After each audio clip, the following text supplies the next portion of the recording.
All right, hello everyone, and peace of Christ, all of you. Please invite your friends and let us have a good time together for today.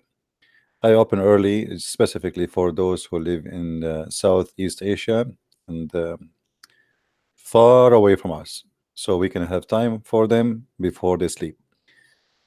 Uh,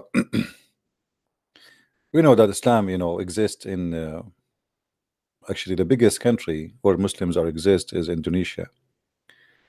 Uh, and which make me really sad that Indonesia is a beautiful country and deserve something better. The Indonesian who converted to Islam, they follow a king who was in need of protection, not because he was believer.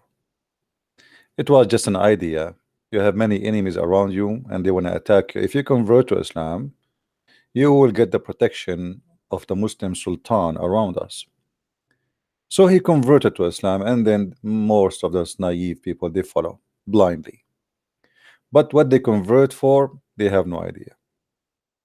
Same as those in India, same as those in the Philippines, they have no idea what Islam is about. And here is the proof.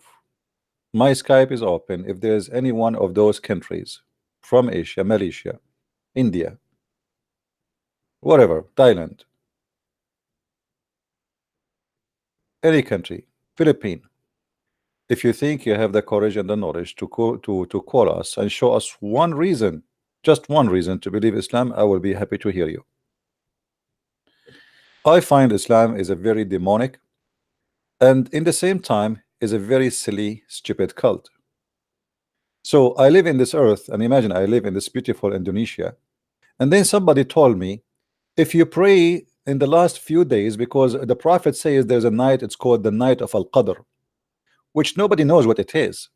Supposedly it's when Allah he sent the Quran, as if the Quran was sent in one book in one night. And then because Allah he sent the Quran in that night, which nobody knows, including the Prophet of Islam, which is very funny, you do not know the date. Because he sent the Quran in that night, if you pray in that night is better than praying for 84 years. I mean, what is that? How silly, how stupid, how not logical. Is it fair that somebody praying for 84 years and then one guy he prayed for one night, he did better?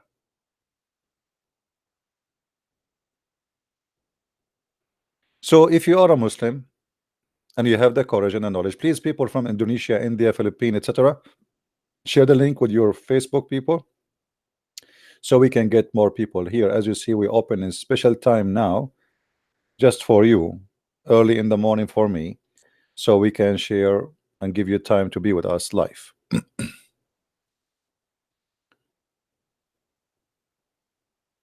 We have a lady said, her name is Sarah. She said, I am a Christian but love to open Muslim skins. I'm not sure what does that mean. What does that mean, Sarah? What open Muslims skins? Excuse my English, I did not get you. First of all, we love everybody, and we as a Christian, we've been taught, been ordered, if you want to be a follower of Jesus, to love everybody, including the Muslims. But loving the Muslims is not about giving them hugs, it's about saving them from going to hell. This is how you love people, not by giving them hugs. So some Christians, they turn the love of Jesus to something silly. So we love you, okay, you love him, but you don't dare to say to him that you are going to go to hell. We love you, but we don't dare to say to you that if you don't follow Jesus, you are not going to be saved. So we love you in which way? What does that mean? So if you are a Christian and you love the Muslims, you love anyone, then you try your best to save that person you love.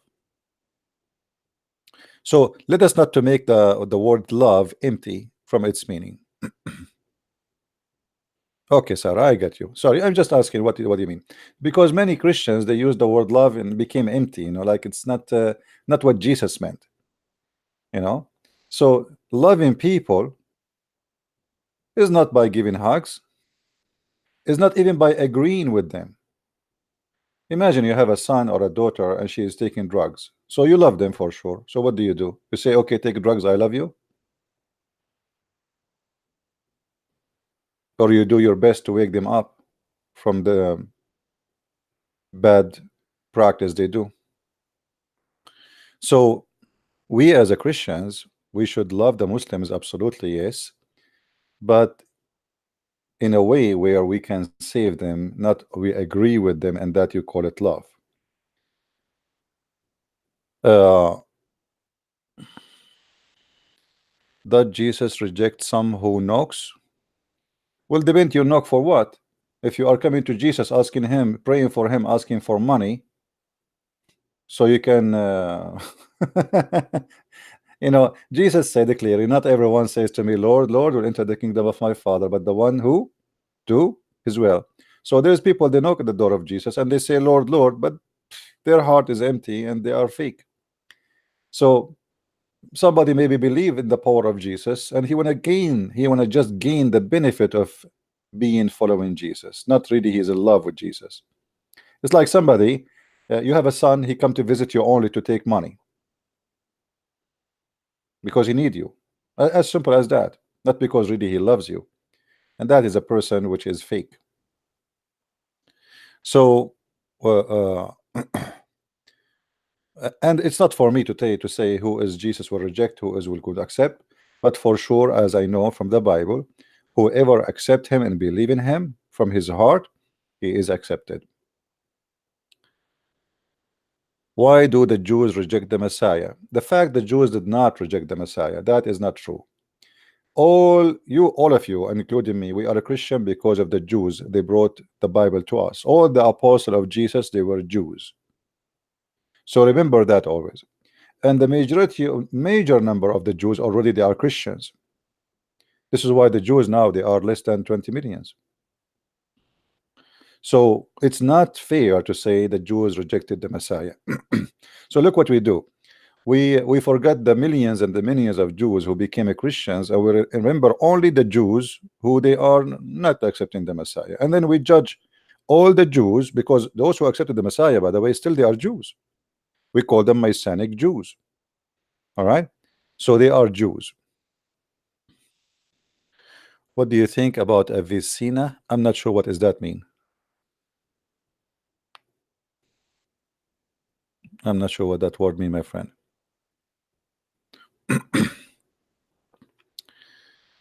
Happy Eid Mubarak. This is a pagan Eid. And what happy Eid? Worshipping the God who asking people to kill each other? How it can be happy? Let us see how many people get killed yesterday in the Eid. 4 in the city of Tripoli in Lebanon. Attack in a mosque in Pakistan. Assassination of a bunch of people in Egypt. I mean, you go just watch the news. I mean, happy Eid. It's very happy. We'll be happy if people live together in harmony and people don't kill each other. In the month of Ramadan, actually, most of the attack, the most aggressive attacks Muslims they do, it was in Ramadan. The attack in Israel, it was in Ramadan. The attacks of Muhammad, it was in Ramadan. And you know, people they just copy paste words, they don't know what it's mean. How it can be happy? By the death of people?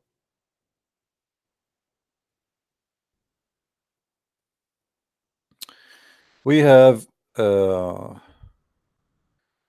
Mr. Barton. In your opinion, why every Muslim so hard to use logic about Islam? My friend, in order to use logic, you have first to believe in logic. Muslims are not even allowed to believe in something called logic. Do you know that the one who believe in logic, they call him kafir? Maybe you do not know that. So if you are a person who believe in logic, according to Islam or a philosophy, that's mean you are a kafir. You are not a Muslim. So what logic? So let us make it simple for you. It's not logical to believe in logic in Islam. Because this is against Islam. When you say the word logic, The word itself is not Islamic. The belief itself is not Islamic. The idea itself is not Islamic. Therefore, it is totally rejected because Islam reject anything is not Islamic. And here you see the hypocrisy of Islam. Islam reject anything is not practiced by the Prophet. Islam forbid Muslims from listening to music, watching TV, even listening to radio. But all Muslims, they do all those. And not only that, Muslims do dance, Muslims they have parties, and Muslims even they wear skirts, and Muslims they go and jump in the beach in the bikini, and Muslims they use tens of kilograms of makeup in their faces, and women they have perfume, and women she take hair from her face, which means nobody follow in Islam. But don't talk about logic. The second you talk about logic, they will be upset from you. But all the things you do against Islam, it's okay. Are you getting my point? You will see a woman, she is teaching us about Islam, making a speech, and she is having like 5 kilograms of makeup to the point you cannot see even the color of her skin. And she's telling us how amazing Islam is. But Islam says if you wear a makeup like this, you are going to go to hell. Islam says that a woman who put a perfume, according to Muhammad, she is a prostitute.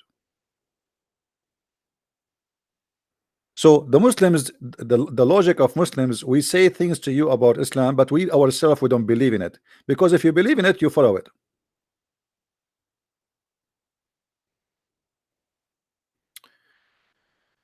Do we have any Muslim from Indonesia would like to call me? Any Muslim from Indonesia, Philippines, Thailand, Malaysia, please feel free to call me. Our time today is for you, my friends. Is it true that Prophet Isaac married a minor girl? Is it true? Prove it. Is this true?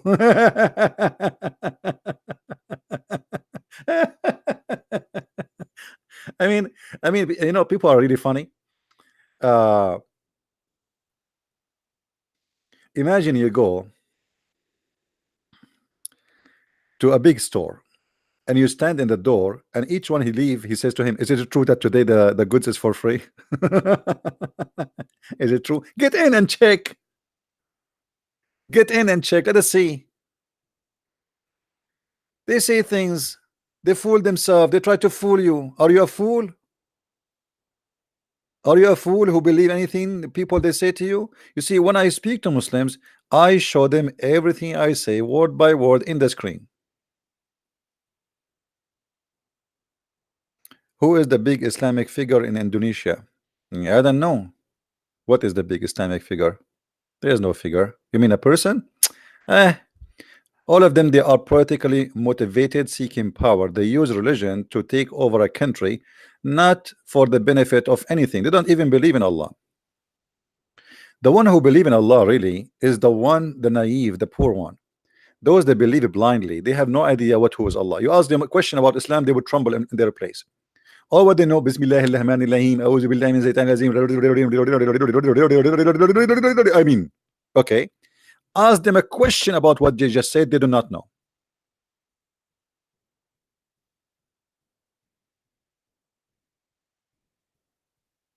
And by the way, there is a Abdul, somebody sent me in Skype saying that this Abdul, he sent a request to debate me in June 29th. And the topic is Jesus God? Like the guy, he decided the date, he decided the topic, and that's it. Is Jesus God? Do you know why they do that? Do you know why they do that? Because they are terrified. He don't want to talk about anything. Is Jesus God? So we cannot debate about if Allah is God? Only about Jesus is God? Okay, you can call me anytime. There's no need for 29th of June. If you are really brave, you can call me now. You can call me tomorrow.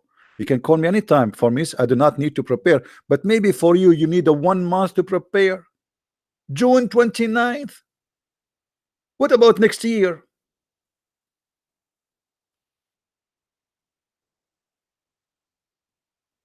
Do it next year, brother. At least you can print more papers from YouTube and from Google. You go to website, and you read why Jesus is not God, and then you just giving me questions one after one. 10 reasons Jesus is not God. First, God is not born. Who said to you that God is born? We don't believe in that. The birth of Jesus in this earth is not the time of his existence.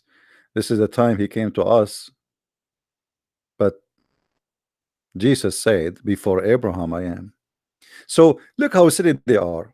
They want to debate you only if Jesus is God and about the Trinity. This is two topic Muslims don't dare to change, to get out of it, because they are afraid that you might ask them about the stupid cult of Islam. So is Jesus is God? Yes, Jesus is God. Call me right now. And there's no need to tell us in the 29th of January, of June, sorry. I am here almost every day. You will not miss me. And you can call me right now. So I find it very funny when the Muslims, there is a guy, he made an article challenging me from more than 10 years to debate me, but he never show up. I mean, do you see how brave they are? It's just to make an article. I challenge the Christian Prince. All of them, they challenge me. I'm here. My Skype is open. Did you see any Muslim who claimed to be a person who have knowledge? He opened his Skype and he challenged people to call. Actually, there's a guy from Philippines. As long we are, we are saying good morning Philippines today. His name is Rashid Indesan. Rashid Indesan. He make videos. Where is the Christians who wanna answer me? Like Mimi Hijab. Answer me. Show me. Silence me. We challenge him. He never show up. He will never dare to do it. The same as Shabir Ali, the same the rest of them. Now this guy, I made a video for him. He did not respond. I made the second video. He did not respond. I posted in his Facebook. He did not respond. Then we called him at home. What we did? We called him at home. And do you know what he said? Let me find you the video. You will not believe it what he said to me. Those are the ones who want to prove is and they want to convert you to Islam in Philippines. They are an idiot. They have no. The reason he is a trembling in his bed because he knew he's no match. Let us find the video.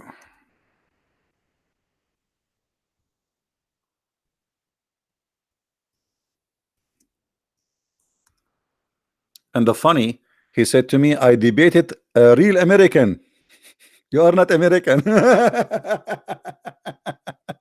You are not American. Unbelievable. Okay, not real American. I want to see your name. I want to know your name. We will arrange everything. I debated. There are at least 3 times I have experience in Palto. Okay. Okay. You give me you show me your face. Show me your face. Christian Prince. Give me your face. Christian Prince. Give me Are your you name. getting this? CP. We will arrange it Are you getting this, in CP? Palto. I will ask the brothers here from Salam TV to arrange everything. Don't dictate me. Who are you, by the way? You have no experience in the debate. The people, they don't know you.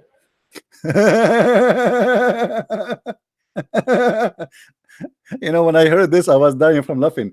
By the way, you have no experience in debate. People do not know you. That's a good one. Unbelievable. By the way, you have no experience in debate. Hello? You have no experience in debate. What's wrong with you? So this is the guy who is make himself like a big guy in the Philippines, challenging the Christian. The second he heard my name. By the way, you don't have experience in debate. How I can debate you?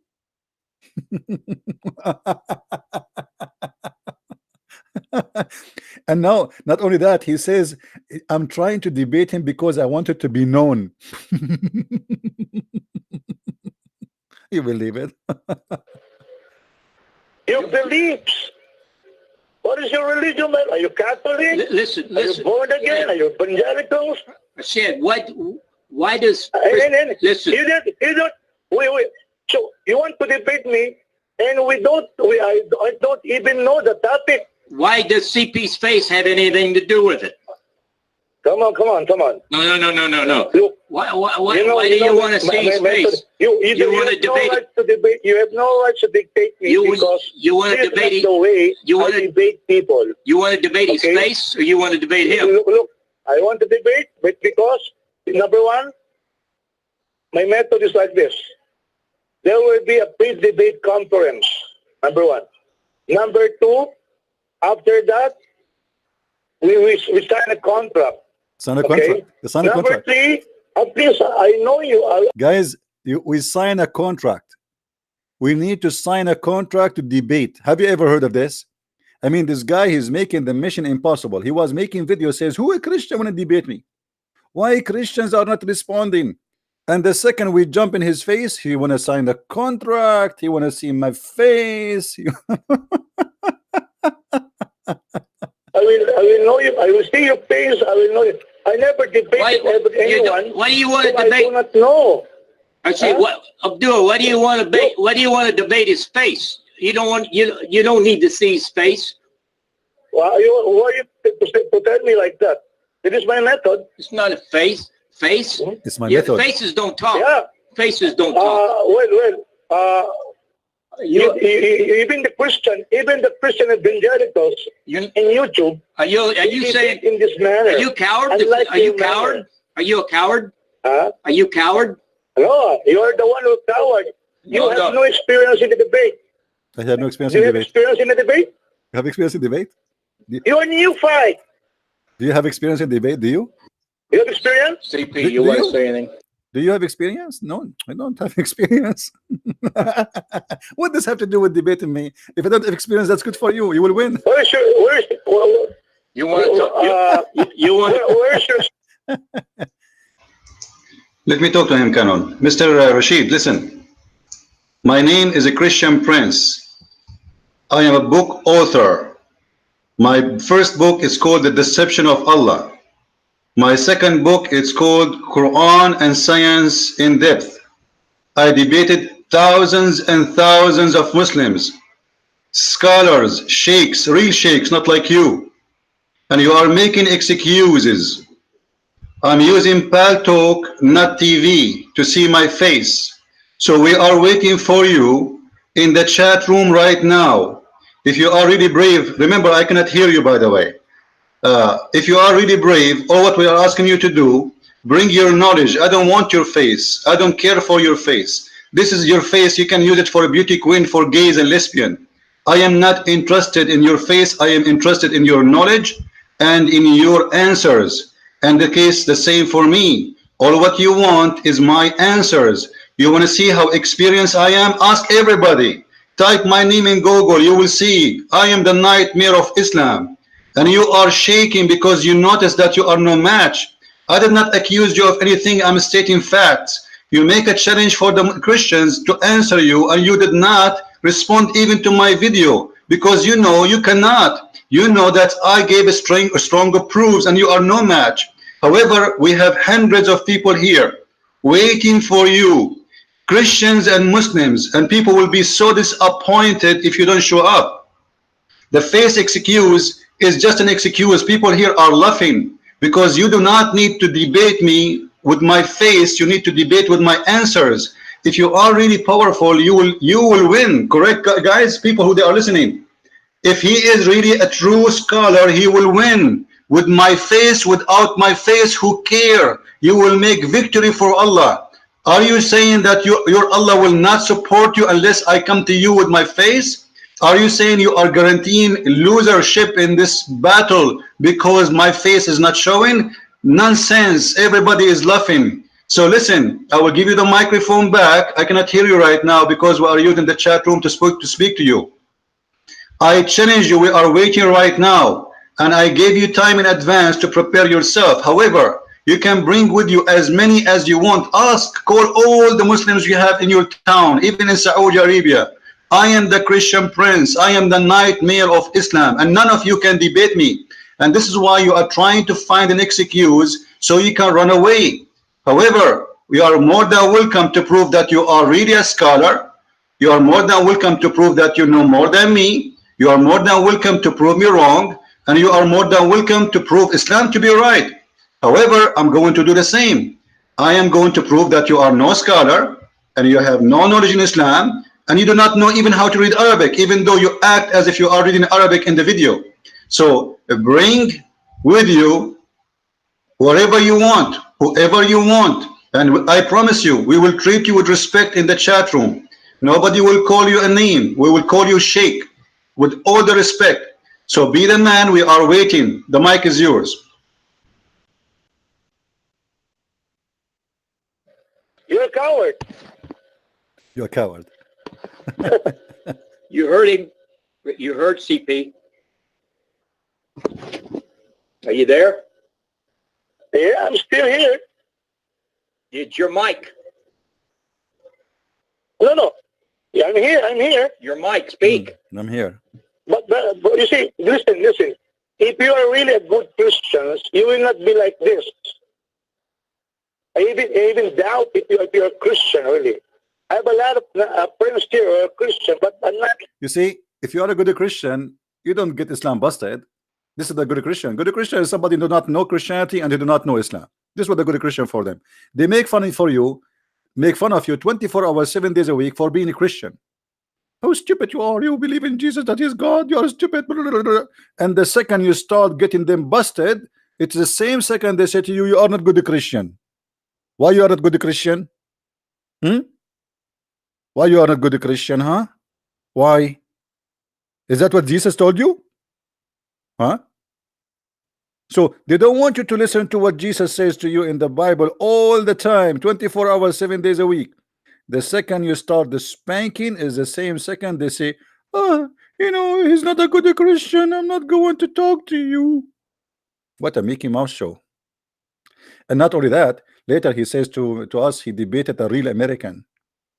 You believe it? He debated a real American. Mean, are you sure? A real American? Yes, brother. He debated a real American. You. There's an evangelical, a missionary, American evangelicals. Why don't you debate? Every week we talk. Why don't you debate? You can see it in coward? YouTube. Are you a coward? Don't you want to debate? But at least, no, you're a coward. You're the one who coward. You come on, People debate. know me. Well, come on. He wants to People know debate. my name. I'm not hiding everything. Why are you not They debating? know my face. I just want to see your face, man. Why you want to not Just debate? give me You don't your need to name, see your man. face. We will arrange everything. No. I will ask the Selamat. At the end, I said to him, okay, you know what? Just for your sake, just for you. I never did that before. Honestly, you will hear it in the video. I said, come and I will open my camera for you. You believe it? Honestly, I said that in the video. I said, okay, come. Just to show everybody that he is just making an excuse. I know he will not come anyway. Come and I will open the camera. He ran away. TV to arrange everything. No. No, you are no. You have no right to dictate me. By the way, who are you? You don't want to debate? You don't have everything. We're waiting. Canon, tell him, the coward, just to show everybody that he's making an excuse. Come to my room and I will show you my face. Come to my room right now and I will show you my face. Just I'm going to show everybody that you are a coward. You will not show up anyway. Come to my room right now and you will see my face. I will show you my face and my shoulder and my 2 ears and my nose and my teeth. And you can count them one by one. Now be a man. All the excuses is gone.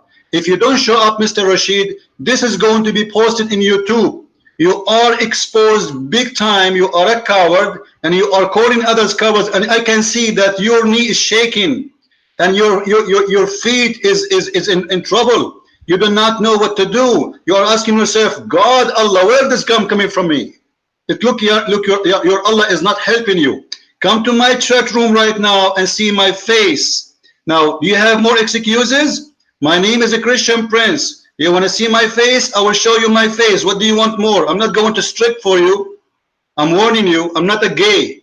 So come to the chat room and debate me. Be a man. Bring the best of you. People, they will laugh at you after this. We are going to post it in YouTube. Do you understand? The mic is yours. Mike.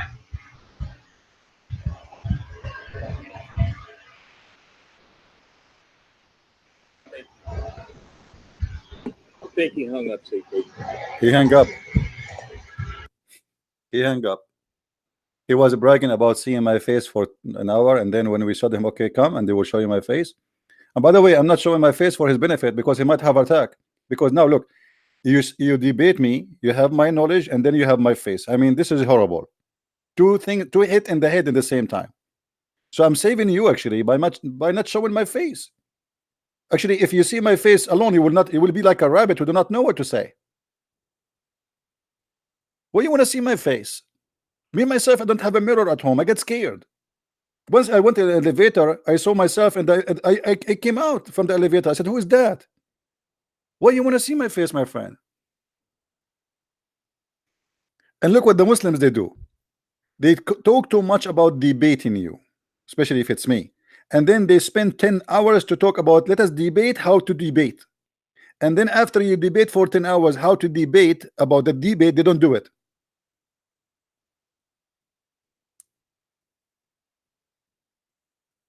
Like the guy yesterday, the Indian guy.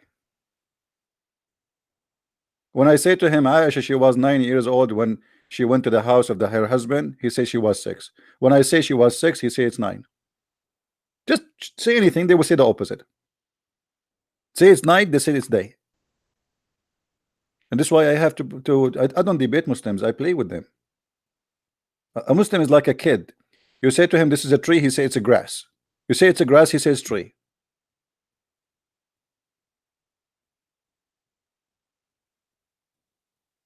And here we go. Who is a Muslim wanna call me? Especially if you are from Indonesia, or from India, or from Philippines, or from Malaysia, or from whatever. Anyone? Especially those who, you know, like this guy is from where? I think I am assuming he is maybe from India or Pakistani. Sheikh Asrar Rashid. He wanna debate me in June 29th. Sheikh. And he called himself Sheikh. Oh boy. Let me introduce myself, Bishop Christian Prince. Well, you call yourself Sheikh. Who are you? What do you mean Sheikh? In the Muslim world, anyone who grow a beard is a Sheikh. If this is the case, I am Sheikh since I was 9 years old. Because since 9 years old, I have a long beard. They used to kick me out from the classroom because they think I'm an adult. What make you Sheikh?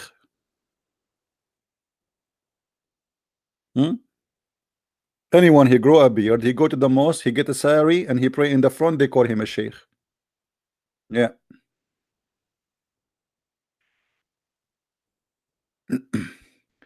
Learn how to speak Indonesian. Yeah, I'm going to go to Indonesia, stay there for maybe a year so I can learn Indonesian.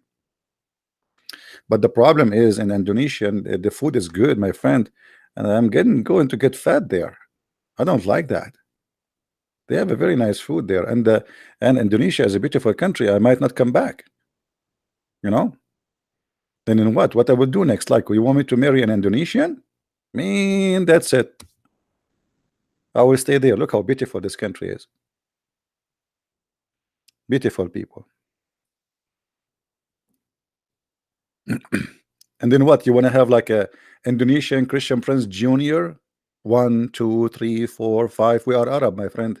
In 10 years, I will have 20 children. Twin.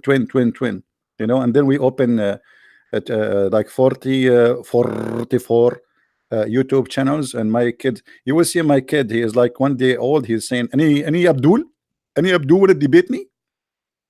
So one Christian Prince is enough for now. Do we have any Abdul would like to call us and show us something good about the cult of Islam?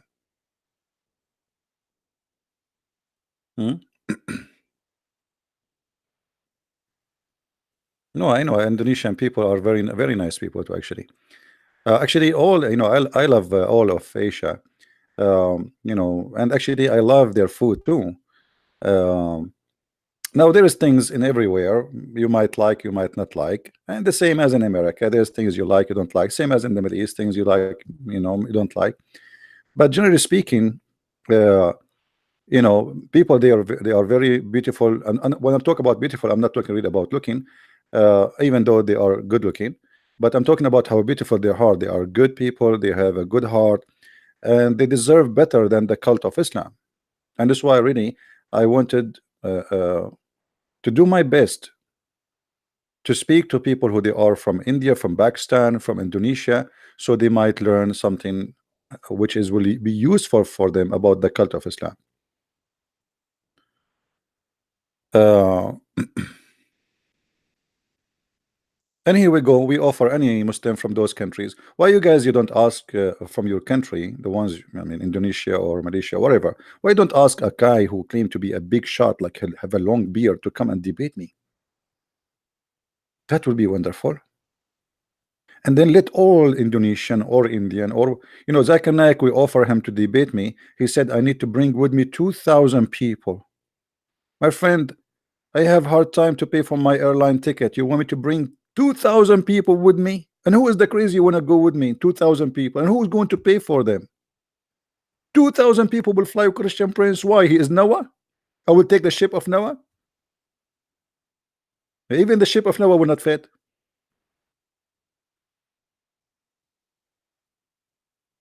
I mean, they make it mission impossible.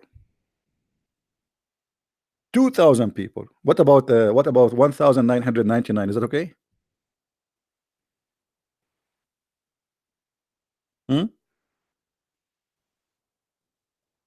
Yeah, but please don't talk against brother Zakir Naik. Zakir Naik is a special person for me. I learned a lot from him, brother. You ask Zakir Naik about any topic, he knows everything. Anything. They told Zakir Naik why you are against teaching Christianity in the school. He said, brother, first of all, Muslim is the only one, other example, we have at school. And then they want to teach you mathematics. And then you bring somebody, he will teach you that 1 + 1 + 1 is equal to 1. This is the wrong mathematics. So we cannot allow that. I mean, look at the logic, man. I mean, that's it. We are done. How we can answer this? How you will bring a Christian? He says to you, 1 + 1 + 1 is equal to 1. Mathematics. Very, very smart. And who said that the Christian believe in 1 + 1 + 1? You idiot. It is you who do not have any kind of mathematics. By the way, guys, do Allah knows mathematics?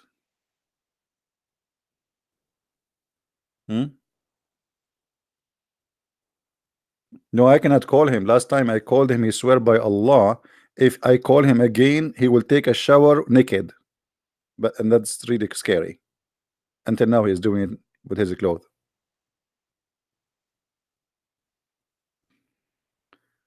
So, do we have any Muhammadan from Indonesia and from Philippines or from Malaysia, from any India, would like to call me? My Skype is open, my friend. If you like to call me, please feel free.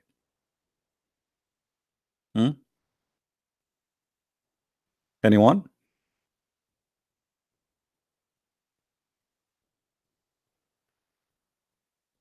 Always when the Muslims they reject Christianity, let me show you some of the logic of Muslims. Just some. All right.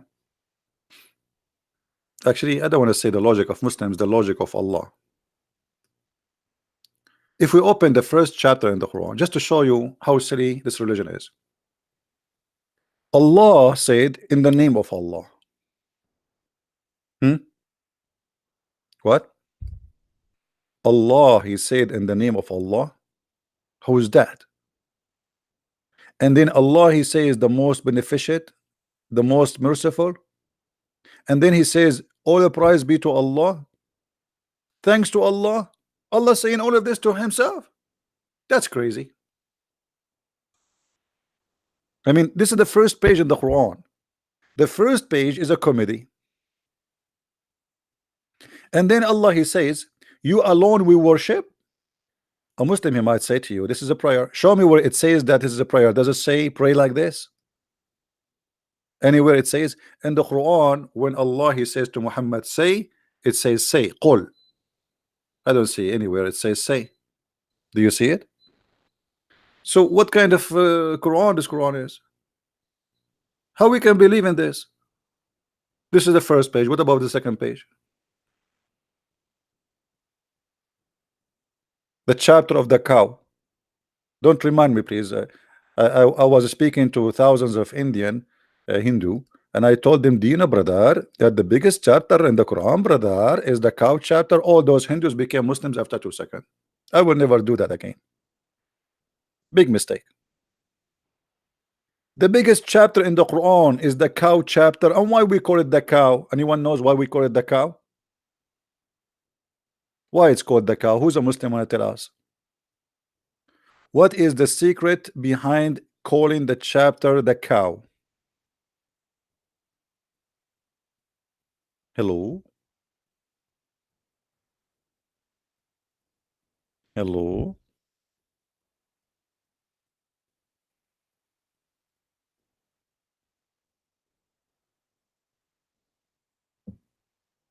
Anyone? Any Muslim? According to the Quran, if you have a dead body, you can beat him by cow beef and he come back to life. And actually, hold on, the Muslims, they made an article about science in the Quran. Hold on. Just to show you the deception.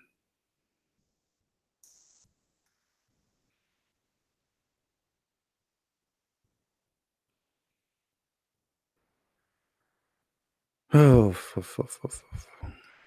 guys, you will not believe it what I'm going to show you now. I'm afraid that many of you might convert to Islam immediately. Hold on. I don't know if I should show you that or not. I'm afraid. Look at this. Look at this. Scientific miracles in the Quran. Heart massage. Heart massage. Where? In the Quran. Quran says heart massage. Brother, are you sure? Yes, brother. Brother, again, brother, are you sure? Brother, I'm very, very sure. Many miraculous features in the Quran prove it is the word of Allah. Facts are revealed in the verses through scientific facts, the descriptions of the past, and the mathematical codes that could never have been known to anyone. I feel I'm crying already. Okay, go to the topic. Quran cannot be the work of any human being. One of the verses that may be referred, I like it when the Muslim they say maybe. Disclaimer, disclaimer. Did I say maybe? What do you mean maybe, you idiot liar? Either it is referring or it is not. Maybe this is the science of maybe. Nice to meet you. By the way, I'm going to open university, and if you study in my school, maybe you will learn something. And if you graduate from my university, maybe you will be someone have knowledge. And if you study in my school, maybe you will turn into a bit donkey. I mean, what maybe? Is that science or not? Okay, this is the science of maybe. Referring to future, verses 73 of Surah Al-Baqarah. Okay. Remember when you killed someone and violently accused each other of it, and Allah brought out what you were hiding. We said, hit him. Hit him with part of it.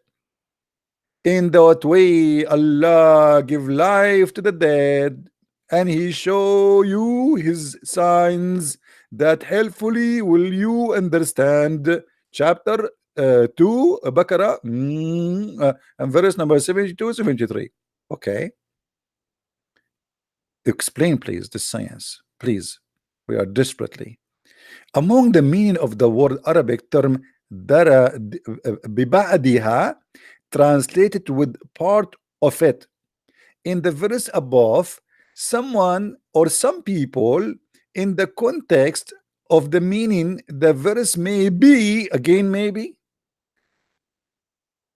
Again, maybe. Okay, science of maybe. Maybe a reference to heart massage, you idiot. What heart massage? The guy is dead. They killed him. They slew him. Heart massage. The man violently was slaughtered. The heart massage for somebody, he have a heart attack. And look, and they will say to you, striking his chest by from above, which make it possible to restart his heart. It is stop beating. Allah knows the truth. The person who massage administrated and the directors regard the lose consensus and the expression of the heart and the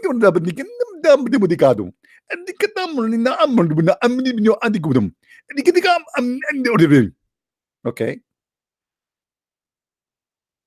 but the guy is not dead by heart attack. You see how they try to fool you? The Quran is speaking about a fictional story about a guy being slaughtered, and we bring some beef and we hit him with it, not in his chest, hit him all over his body. Do you see in the verse where it says hit him in his chest? And the guy was killed by a sword. What does this have to do with heart massage? Do you see how maybe Quran is speaking about science? And by the way, in America, brother, if you go in the FBI department, in the first floor, you see a big freezer. Do you know why, brother? Because anyone he died, they hit him with beef, and he come back to life, and he said the one who killed him, and he die again. Because this is what the verse in the story is saying. The guy was killed. They want to know who killed him. Allah told them, bring some beef, and hit him. Brother is not waking up. Beat him more. Brother. And by the way, some scholars they say they hit him with the tail of the cow. Some they say with the tongue. Some they say they know they will hit him with what. Anyway, it's beef. Just let it go. What if we go and see the interpretation of the verse? Shall we? Okay, let's go to the interpretation.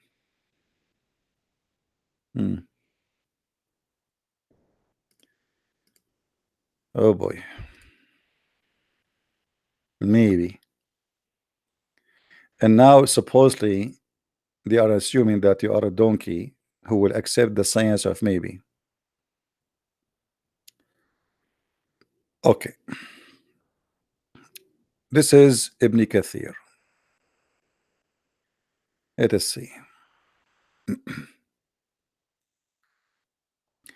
So we said, strike him, the dead man, with pieces of the cow, meaning any part of the cow will produce the miracle if they struck the dead man with it.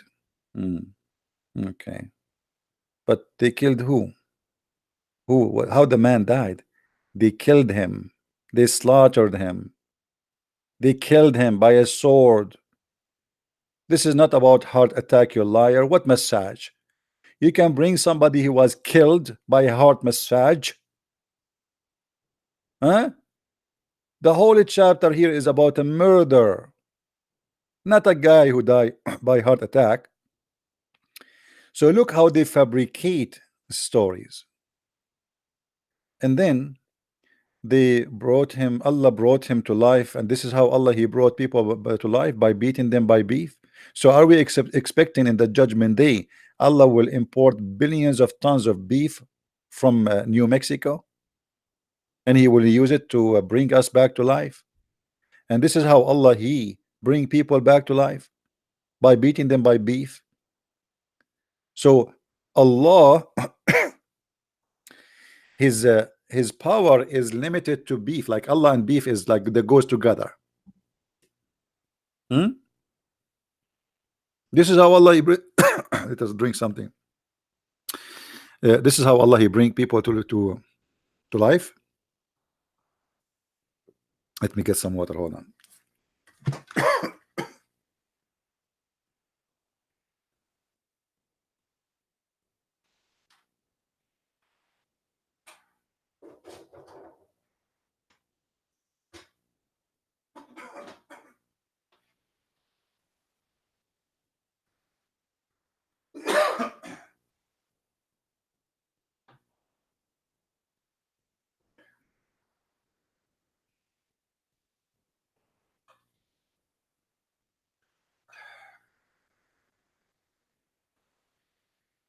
All right. I brought water. It is beef free.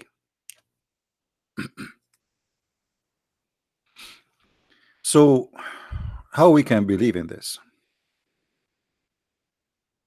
But here, by the way, you notice how they fabricate stories just in order to fool you. No dignity, no honesty. They are willing to make anything, to say anything, just to make you a believer. So they make it from a stupid story in the Quran. Suddenly, it became science. Suddenly, it is a science.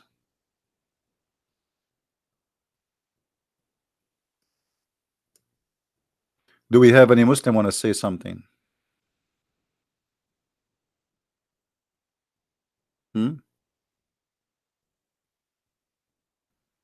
Anyone?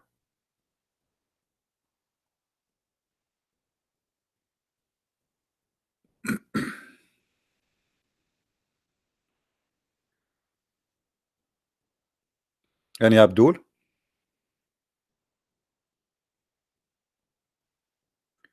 All the claim of scientific miracles is nothing but a lie. And we challenge any Muslim, by the way, to prove to us one of them to be truthful. Just one. And by the way, why Allah he need beef to resurrect somebody from death? Yesterday I bought a ground beef from Walmart. Can I use it? Like if I hit him with a can. By the way, if you are at home, always get extra beef at home. God forbid somebody from your family die, you hit him with beef, you bring him back to life. Actually, I'm going to open a clinic. It's called beef beating.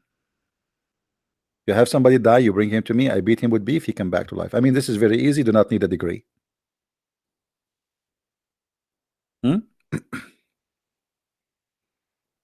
But the problem is, if I live in India and there is an area which is of Hindus, how they will allow me to bring beef? They will beef me before I get the beef. Unbelievable.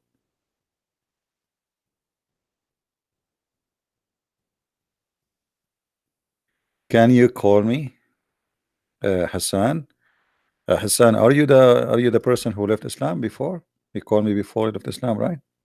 Are you? Okay, my friend, let us see. Hello? Hello, CP. How are you, my friend?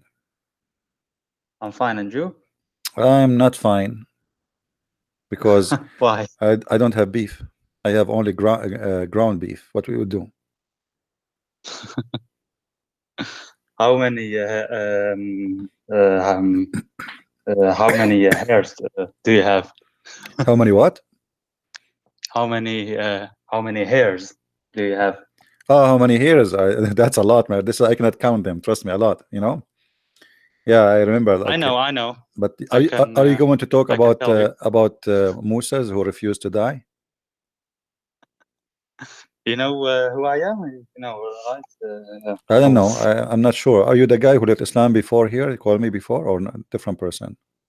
I was that Shia guy. The Shia. Yeah. So yes. Yeah. Okay. So yeah. You're a Shia from Lebanon or from Iraq? You're from Lebanon or Iraq?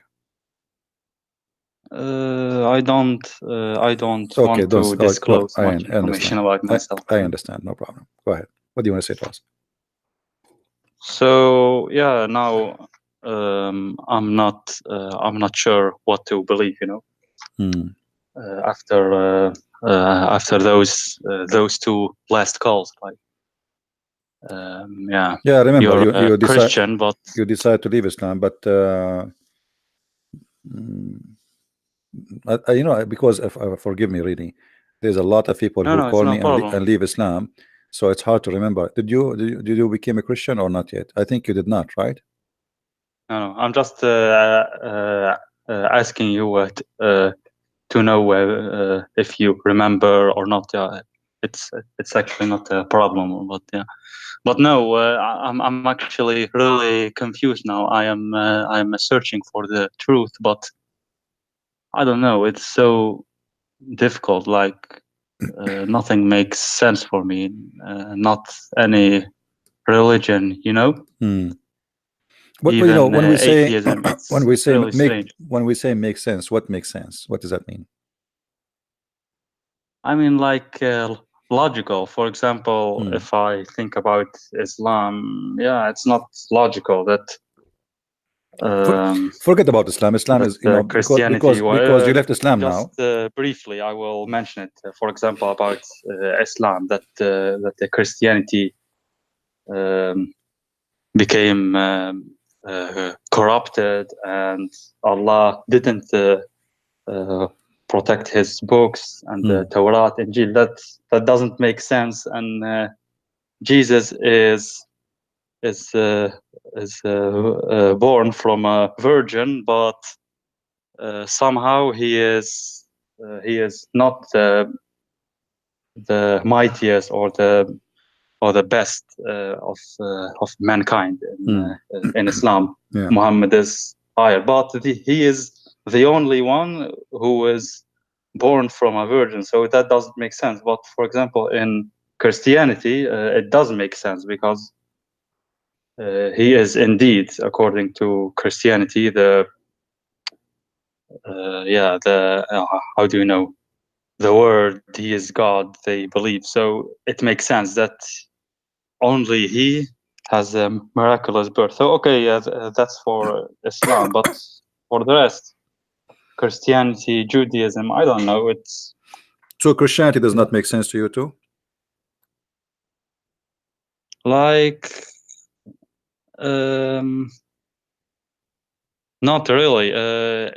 It makes more sense than Islam, but because they believe in the Torah, right? It is not corrupted, according to you. Like it's you have the same Bible as the Jews, maybe a different interpretation, but it is not like we don't accept it like Muslims. So what prevent you from becoming a Christian?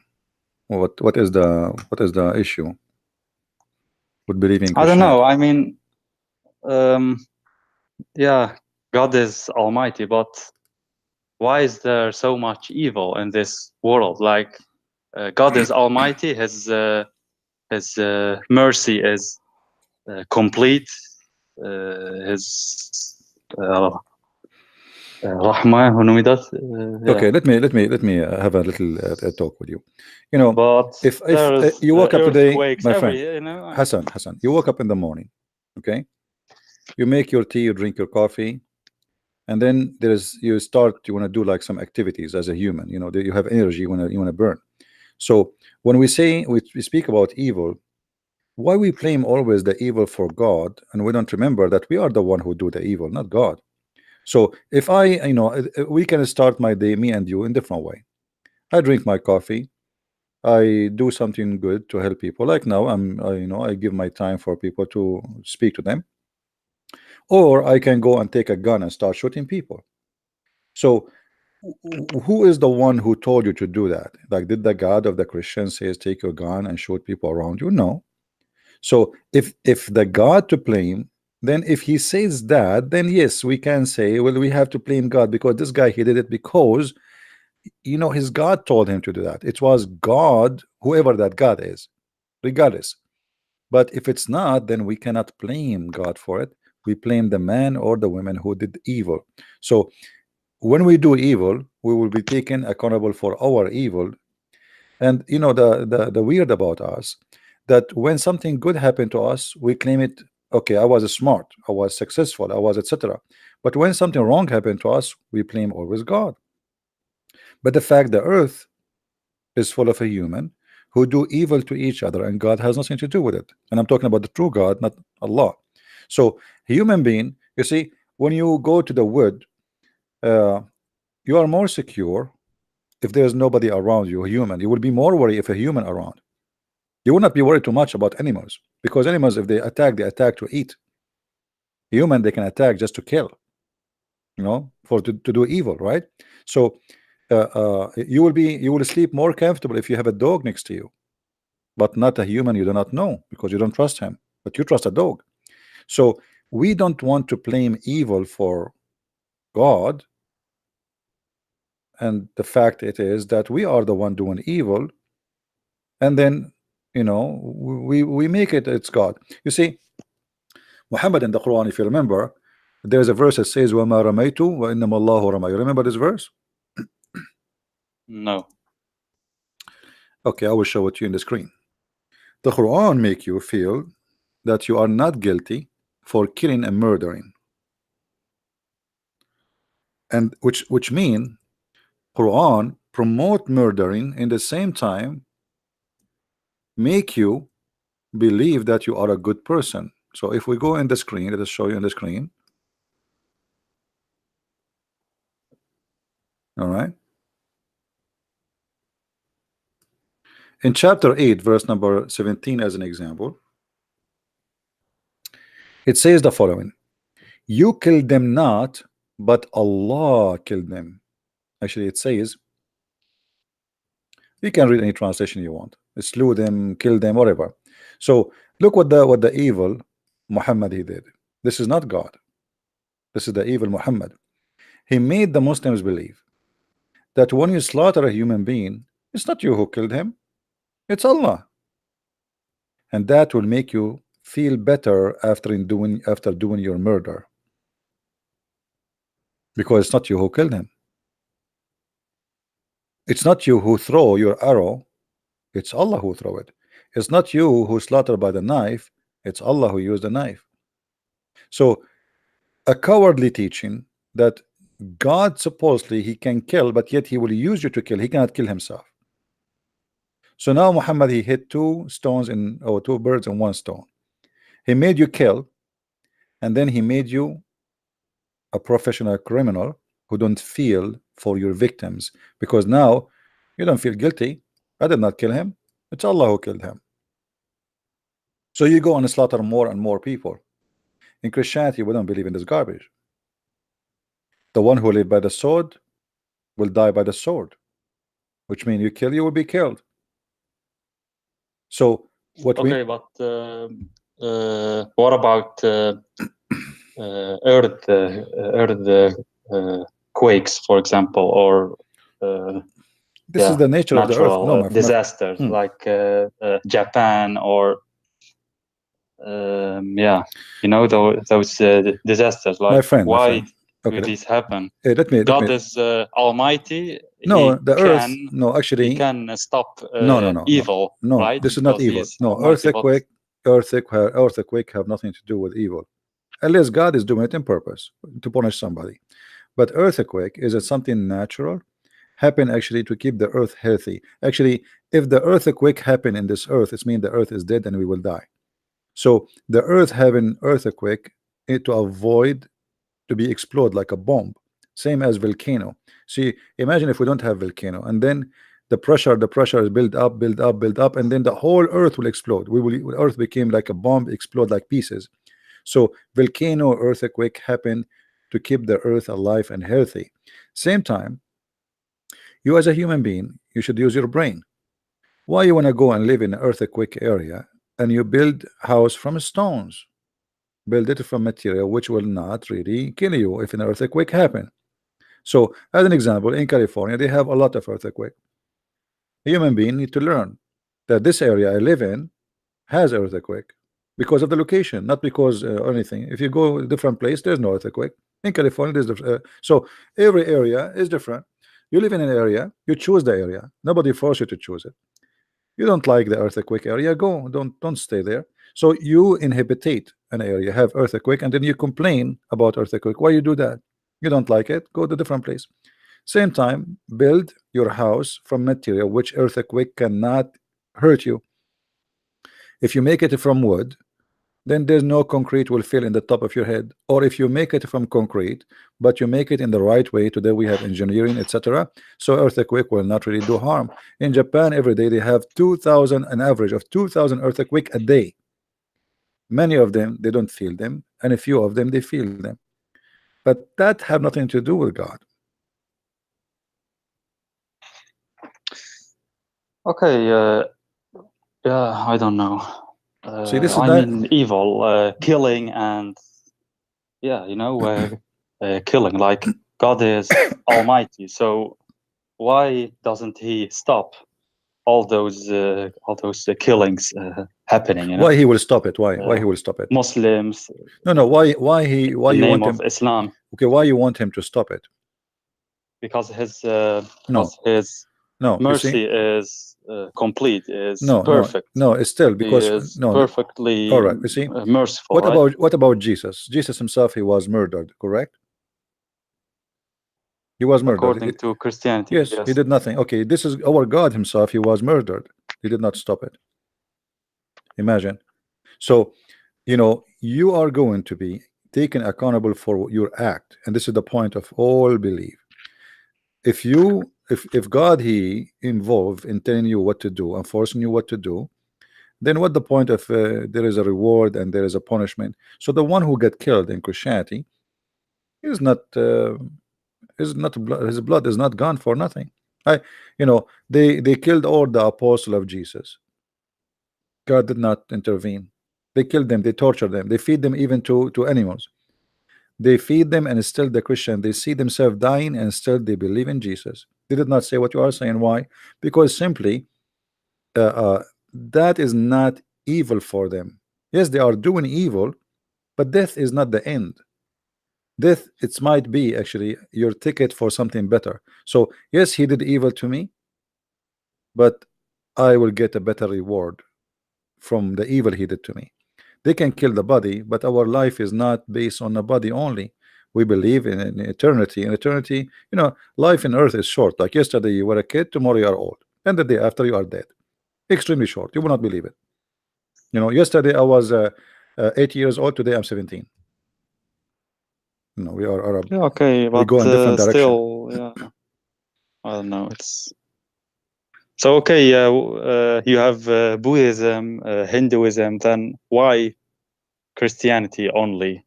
Every No, I'm not saying to you Christianity one only. No, claims to be yeah, here we claims go. to have the truth. So Okay, why not no, Buddhism, Hinduism? but it's not about Christianity only, my friend. It's you, God. He gave you opportunity to take decisions, and there is opportunity to choose. What do you want? You want Hinduism? Okay, take Hinduism. You want Christianity? Take it. But as you said, everyone believe that he is the right one, but still, it's you who will take a decision. So let us say we have a bus stations full of buses. There's many buses, many direction, and every bus promise you, okay, you go on this bus, etc. But God, he gave you a lot of opportunity to find out who is the one who bring the truth. So when you want to believe in something, you have to examine that thing, not only just say, okay, there's many options, I choose one. You have to choose, and you have to be smart, and you will be responsible for your decision. All what life is about decision. The first thing in the morning, when you cross the street, you have to make decision. Look right, look left, otherwise somebody will hit you, even though he don't want to kill you. So life is about decision. When you get married, you know, you might make a good decision, you might make a bad decision. But when it's come to believe, there is tons of evidence will lead you into something, which is that belief. So you have to examine those evidence. The same as Islam. There's many believe in Islam. But I have actually examined, but I get so confused. I have looked at Hinduism, Buddhism, Christianity also, and Islam, of course, even atheism, no religion, humanism. But I don't know. It's I can't find an answer to why I am here, and that it really makes sense. I advise you, and Hassan. what Hassan, the goal is. I advise And you. everything. I advise you. First, you have to reach a point where you want to believe in God or not. Okay, so if you decide there's I no believe God, in God. okay, I believe in so God. if you believe in God, I will make it easier for you. What about you pray to God? Don't name him. Pray to him, say, God help me where I should go. Pray from your heart. And I believe that God, he will answer you. The true God, he's there. So as long you are not an atheist and you believe there's God is exist, then let us ask this God who is exist, whoever he is, to help us. He will help you. You know, he will. For me, this God is. Atheism doesn't make sense, you know, atheism, because I think, yeah, I don't know. It's It not about can't make be sense. like It's not about like a making sense. coincidence. It's not about We making sense exist, only. You and see, from nothing we suddenly came to existence. I don't know. let me That ask you. doesn't make sense for me. When we talk about make sense, I will ask you.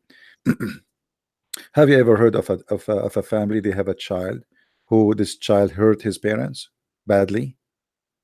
Maybe he stole their money, even maybe he killed them, maybe even he dumped them in the street after they spent all their money on him. There's a lot of people do that, right? But There are, yes. doesn't make sense. That doesn't make sense. So our life is full of things does not make sense, but it's not the reason really to accept or to reject. It's what is right. So I reject not to be good to my parents because this is wrong, not what makes sense. Actually, it make more sense to be selfish because okay, why I want to spend my money in somebody? Okay, they gave birth to me, so what? Here we go. They were having sex together in the bed, enjoying each other, and now they have me. So I can give my sense my own logic, but I will reject that because what makes sense based on selfishness is you keep your money for yourself. You don't give it to your parents. Why you want to give it to them? You are a different person. You worship yourself. So it makes sense based in what you believe. It does not make sense if you are a person who is selfish. Why somebody like somebody he made a donation for me? Okay, it doesn't make sense. He should keep his money for himself. I mean, this guy he did not find his money in the street. Why is giving the money to someone he don't even know? That doesn't make sense. So it makes sense or does not make sense. It depends on you how you think. So For me, I mean, yes, okay, you are right on this one. For me, okay, yes, true. Like for me, it doesn't make sense. So what now? For example, no, but you have to deal with yeah, the logic you are coming with, because as I said, you are coming what does not make sense because you don't want to see the other side of the story. You see, like when I see the moon and the moon have light reflection, and then it does not make sense if you say to me that the other side of the moon is dark because I didn't see that. So, but does not mean it's wrong to believe that the other moon side is dark, but it does not make sense because I don't see it. So, what makes sense, it might be wrong too. This is what my point. So, true. Yes, it's yes, not about just I making agree. sense. I agree. It does not make sense to say to me that the sun does not set because I see it every day. I see it with my own eyes. It's set, but the fact it does not. So sense is something you sense it the way you want to sense it. So when somebody we say he is in love, it doesn't make sense that the guy he is going crazy to marry this girl. Like what? She is the only girl in this world. Maybe she is not even good looking, yet he is crazy about her. It doesn't make sense, but it makes sense to him. Yeah, true. So yeah, okay. we need to examine what we think is making sense for us, and we need to give ourselves a chance to see the other side of the story, which is making sense and which is not. So it does not make sense that God he created us. No, it makes sense, because life is really good, but it's us who does not make sense that us making it ugly. It doesn't make sense that a guy is walking in the street, he see an old woman and he snatch her back and he drag her behind him, and even he might even kill her. But that makes sense actually for him, for he is a criminal. He have a criminal mentality. So he decide to be selfish. He decide to take what is not his. For you, he is an idiot. He is a criminal. He is an ugly person. So every human, he justify what is sense for him as he wish. But here always we need to find a true balance. What is really makes sense for real. So what makes sense is to love. You were talking about evil. What about Jesus says love your enemy? That alone does not make sense. What do you mean love my enemy? How I can love my enemy? Somebody want to kill me, you say to me love him? So that does not make sense. But if you think about it, it make a lot of sense, because two evil will not make the world better. But somebody love and somebody hate, that one who hate, he might even change his heart, because look, I'm beating them, I'm killing them, and look, they are praying for me. That might change him to be a better person, different person. So it makes sense to be a person in love. It doesn't make sense to be a person of hate. So it's a fight between evil and good, and the God of good is the one who teaches us to love, and that is Jesus. And the rest, they are teaching us to kill each other. So now we have to make decision which one you want, the one who will bring nothing but evil, or the one who bring love to this earth. You see, if the whole world practice one sentence of Christ, which is love your enemy, imagine this earth will be different earth. This will be heaven. We spend in America trillions of dollars. India, Pakistan, and they are poor countries. I mean, all of those countries are poor, yet they spend a lot of money in war, equipments, when this money can be spent to feed their countries, build the schools, have a better jobs. People, they can rejoice with the money. They have the money, but they spend it in the wrong place. Why? Because everybody is worried about the evil will be done to him by his neighbor. Why? Because nobody love, and love is missing. So if we practice one sentence of Christ's teaching, all of us on this earth, no killing, no thieves, no hate, no war, no army is needed. Love your enemy. Love your enemy. There's no enemy. If everybody love his enemy, there's no enemy left. So we need to ask ourselves first, who is the one, if we follow, can change our life for better, can make me a better person? And for me, I say to you, that is Jesus. And just one sentence is enough. You see, the whole Bible in one sentence: love your enemy. Who can come with better than this? That's it. Well, okay, you're a wise person. I have to admit, actually, yeah, you're right. It's deep what you teach.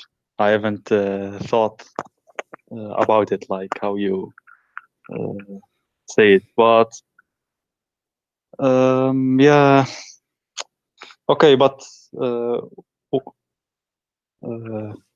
what is your opinion about Hinduism and Buddhism? Like, I'm just curious. For me, I believe all people, they need Christ to be saved. It doesn't matter. Even the Jews who have the Bible, who have the Torah, still without Jesus, they are not saved. So anyone, not only the Hindus, anyone who don't believe in Christ, they need Jesus. And by the way, for people in the chat, but just a second, please admins, those who they are in the chat speaking in their own language, it's okay. Today we are live on air for people from Pakistan, India, Indonesia, etc. So please let them speak in their language, no problem. All right, no problem. Yes, my friend, go ahead. Will they be destroyed? What will happen with me if I die and I don't believe in Jesus, Okay. but I'm a good person, having good deeds, and you see, I'm sorry, actually, English is it's okay, it's okay, no problem. It's not my mother tongue. Okay. I struggle with my Hassan, listen, nervous also. It's all right. Okay, wait. Listen, I mean, if I die, everyone, and I'm a good person, but I didn't believe in Jesus, but I didn't kill anyone or commit major crimes. Then you see, I believe what will let me happen answer happen to me? I believe God, hell, like my friend, eternal punishment. Hassan, let me Why? answer you. I believe that God is about justice, and I believe that God will be justice with you. I cannot tell you what will happen to you. but I can tell you that you are not saved. In which way? In that you will not be in the kingdom of God. But what would God would do with you? As you said, you did not kill, you did not, harm people, you did not. But that will not really clean you from all because at the end of the day we commit sin. So we might think that we are really good people, but we are not. You see, I don't claim that I'm a good person. I will never claim that, because there's no human is a good person. There's nobody. So all of us, we are sinners, but we think that we are good. You wish to have things is not yours. You might be look at women and you desire her. This is all is according to the book is sin, but you think it's okay. So in your book you think you are fine, you are doing nothing, but in the book of God. I mean compared with those, so what we do, those criminals. You see, you are doing now like the same as Allah. People that you are doing torture. You are doing the same as Allah. Like Look what Allah did. Look what Allah did. You killed them not, but Allah. But hold on. You killed them not, but Allah killed them. So now what I do, I compare myself with somebody more disgusting from me, and that will make me feel better. So I do bad things, but my things is not like those. I mean, I'm not doing that things, but still you did. So you think you are better, but at the end of the day, dirt is dirt, clean is clean. So you have less dirt, okay, I have less dirt. So now both of us we have less dirt, but still both of us were dirty. You know what I mean? So if you say I have less dirt, doesn't mean you are clean, my friend. So me as a Christian, when I say I'm a Christian, does not mean I'm saying I am better than you. Who said that? But because now, I understand. Compare you with for example Saddam Hussein, or you see, okay, again Hitler. There's no comparison, right? I mean that there's no comparison. I have sayings. I have committed wrong things, but it is nowhere comparable with no with those criminals. With remember those, I told you. Remember I told cruel persons. No, I told you that always we justify things. Look what you just said. Okay, I am better than this guy. He killed many people. I killed no one. But the fact you are not. You are not, because he did many evil things. But you just said that I did commit sin too. So you are just being now. You are acting as if you are God, and you are the one who decide who can be cleaned from his guilt and who cannot. Just because you have a small ones, you are better. That's not doesn't make any difference, because at the end of the day, you have guilt and you did something wrong. So doing wrong is what preventing you from being with God. Being with God. Look, in the top of the wrong you're doing, you reject even to accept the one who want to save you. So now we have sin, we do all our life, and then God, he come to us and he says, I want to save you. You say to him, no, I don't want to believe in you. And then you are wondering why God will not take you to his heaven, and you said it's not fair. You rejected. He asked you to come. Like, well, I haven't witnessed. No, you witness already. Jesus. I witness for you. No, you witness Jesus speaking to me. You are witnessing to Jesus, my friend. I just told you about Jesus, and you don't want to accept. So you cannot say to Jesus, I never heard of you. You did. I mean, no. I mean, seeing him. I did not see. I did not see dwelling him among us. I mean that, my friend. I did not see him. Not about gospel. I did not see him in person too. Who said to you? I did see him in person. I did not, but I see him every day, because each time I look at a human being, I see Christ in front of me. For Jesus said, I was hungry and you feeded me. I was a prisoner and you visited me. I was sick and you came to me. So Jesus told us that I am in all those people around you. Anyone who need help is Jesus. So when we see around us, we are witnessing to Jesus, and we see Jesus. I was sick. I was a stranger. I was hungry, and you feeded me. You take me in. I was a stranger and you take me in. So that is Jesus, my friend, and he is with us. So when we live with Jesus, we see Jesus. But if you don't want to see him, he is not there for you. You will never see him. It's like, you have something beautiful in your backyard, but you never saw it. It's a small tiny flower, grow every year, but you never notice it, and one day you saw it. But it's there. It was there always. It's like you have somebody in your house, somebody you think he's not one, but then suddenly he die, and then you wonder like what I'm missing. How come I did not notice how wonderful this person is? And this is what we do to ourselves. When we want, we go blind. We decide to go blind. I did not see Jesus. No, you saw Jesus. He is every day around you. Every day he come to you, but you don't want to see him. When somebody give you a help, somebody give you a hand, somebody give you a love, the love of your mother to you is the love of Jesus. He is the one who put that in her. You will see a cat taking care of a little babies, and she is a cat. She is just an animal. You will see a fish protecting her babies. She swallowed the fish inside her, the small tiny babies inside her, and she moved them from place to place. It's amazing. So my friend, God is around us, but we decide not to see. God is love. Whatever you see love, you are seeing Jesus, my friend. I don't know, man. I'm scared. Actually, I'm shaking. I don't know. I'm actually nervous. You are nervous because you are feeling the truth, my friend. You are feeling the truth in what I'm saying to you. I'm saying to you the truth that Jesus is with us and he is everywhere, but we don't want to see him because we decide to go blind. Me Look, talking to you now, me talking to you I is the listened love to of Jesus. the gospel, Why and why it I is want why I want to waste beautiful. my time? I'm Hassan, not. Hassan, why I want to waste my time talking to you? Here we go. I will go watch TV. Why I want to waste my this is the love of Jesus making me stay with you. Doing my best to help you. Otherwise, there is no reason. I don't know you, you do I not know know. me. Okay, so you say you don't see Jesus. No, he's there.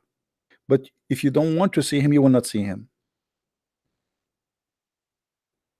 It's like, you know, somebody have a mother, she come when he was a kid, she cover him. He grow up, she feeded him, she take care of him, he gets sick, she cry for him, and he did not understand why he should love his mother. Well, she cover you by love all her life. She is willing to die for you, yet you don't see it. People, they decide to be blind, and then your mother or your father get old. What we do, we put them in a nursing house for old.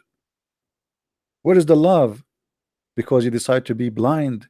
That those people who did all those things for me all their life, spend their money, their time, their love, their tears on me, I dump them in a nursing house because I'm evil, as if they are cat who retired.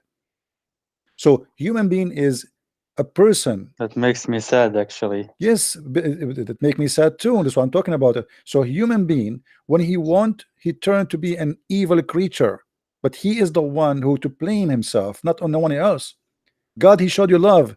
What you did, you return it in evil, even to the most close people to you.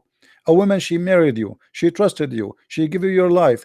All the time she is with you, and now she's getting old. You don't like how she look like, you start cheating because you are evil. So human being, he do things, and always he blame God for his evil. He do it by choice. He hurt others, and then he says, well, if God want to stop evil, he can stop it. I'm not going to believe in God. That is exactly what the devil he want from you. He want you to think in that direction. Yeah, I mean that's very deep. I don't know, man. It's I invite you, my friend, to accept the Messiah. He is everywhere. We witness for him every day, and he witnessed for us too.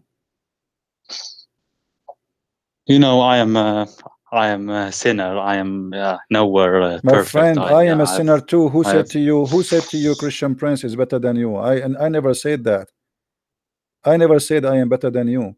This we are I've done all, wrong things my which friend. I really You see, regret in the past. Like you are a good I'm not, person. I can hear your but I tears. am. I can hear your crying. You are a good person. This is why I am inviting you to accept the Messiah.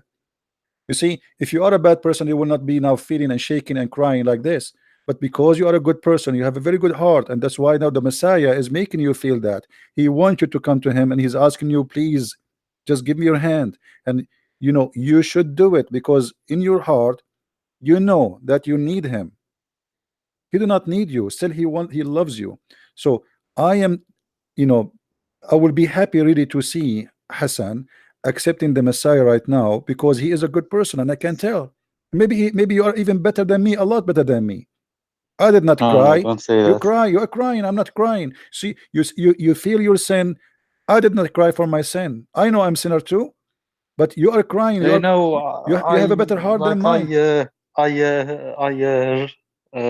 Remember with my family members, I had like fights and actually stupid things. They are not worth it if I think afterwards.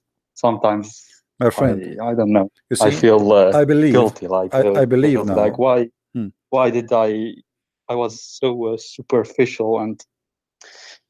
But you see, do you know I why don't know. Maybe. do you know why you're feeling this? Because we spoke about the Messiah. The Messiah made you feel this way, and that's a very good thing. So look, speaking about the Messiah, me and you made us to come to reality check about what we do in our life, and to feel our guilt and try to fix it. So this is what the Messiah will do to you.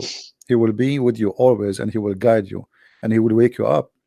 So being with the Messiah is like having all the equipment you need to correct your life and to be a person you don't want to be before. So accept the Messiah today before it's too late, my friend. Life is very short. Me, I don't know. I might go to my living room and never come back alive. Nobody knows. So accept the Messiah, for nobody is clean, neither you, neither me. But he will cleanse us by his love, not because we are good, but because of his love. His love is amazing. And that's why I say to you, when you are with the Messiah, you see love everywhere you go. A person, he smile at you, this is the love of Jesus.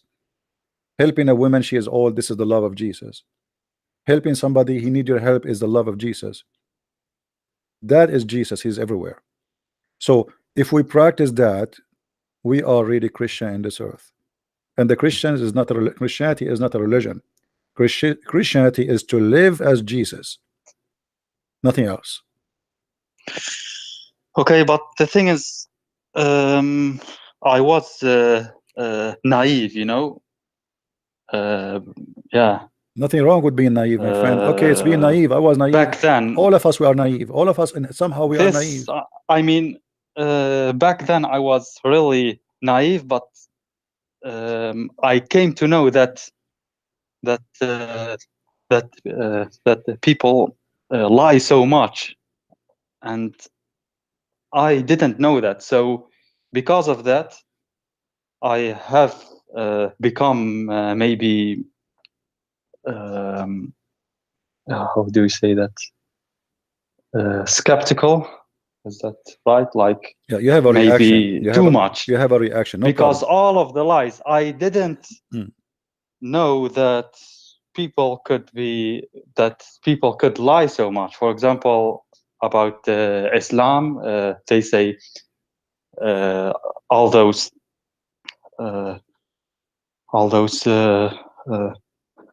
numerical miracles in the Quran. Those numbers, for example, man is mentioned 23 times in the all the Quran, lies. We know all the lies. Women, yeah, 23 times, and everyone is clapping and so happy. Me too. Like I was there, you know. So all those things, all those numerals, and then I came home one time, and then I check it myself in the Arabic Quran, and there is no match at all. Right. You know, they lie. So I couldn't believe, like, how could someone make a video, such a beautiful video with beautiful music, graphics, you know, everything, beautiful story, everything, put so much time in it, and everything of it is a lie. So I became very furious I want to after, show you know, you. like, and Okay, lie after lie after lie. So, and not only Muslims, also atheists. For example, there's a movie called Zeitgeist. refuting Christianity, and all those claims are false against Christianity, totally made up, and it has millions of views, and I feel like, how is that possible? You know, so No, it's this possible. has made me so Hassan, skeptical. Like, Hassan, listen. you Actually, know what I mean? this is good, because you see, if we don't see the evil, we will not notice what is good. So it's like we have Sorry, maybe my voice. no, it's okay. You know, we have dark and we have day. If we don't have day, we will not notice what the difference between day and dark. So they do evil. Actually, at the end of the day, they are helping you, even when they do evil. Because if you did not see their evil, you will not be able to make decision about what's right. So even evil sometimes can be good for those who they decide to think. So I saw evil, and because I saw the evil, I rejected the evil. If they don't show me their evil, I will not know them. What Jesus said. I totally reject the evil. Totally. Like, Yeah. I am a witness of all those lies. I can My friend, name for you, like, Jesus said, so many persons of many Jesus, religions who lies, yeah, including Muhammad hijab, and that debate with David Wood. Like, it's so very embarrassing disgusting and very embarrassing. laughable. Yeah. Everyone Yeah, clapping, and but you it's see, it's good. ridiculous. But you see, it's good. He just helped you, Muhammad hijab, with his lies. He gave you a hand to help you to get out of Islam, because you notice, you as a Muslim, that he is lying and this is not true. So look what he did. He thought he is defending the evil of Islam by doing evil lies. And then what happened? And instead of making people believe in Islam, Muslims left Islam. What do you want more? So you see how even evil sometimes works, it's against itself. Always evil hurt itself. They think they are hurting you, but the fact they are hurting themselves. So evil can sometimes be useful. If not evil, how I will know what is the good of Christ if there is no evil? How I will know what is sour if there is no sweet? How I will know what is pain if we never have pain? So always there is you know, things happen for a reason, and those reasons can end very good for you. That's why now today you are who you are. So don't worry about the evil. The evil is there. I agree, yes, but I mean, like, because of that, I want to be 100% sure about new religion if I want to accept it. Like Christianity, it's a beautiful religion, I have to admit, until now, and I am busy almost every day with it, learning new things, and I learn many new things, you know, about Jesus, the Trinity. I know actually much, you know, about the belief. So why you don't accept Jesus, my friend? You are saying Christianity is beautiful, Christ is beautiful. So why? What is missing? Why don't accept Jesus? I'm just thinking also about Hinduism, for example.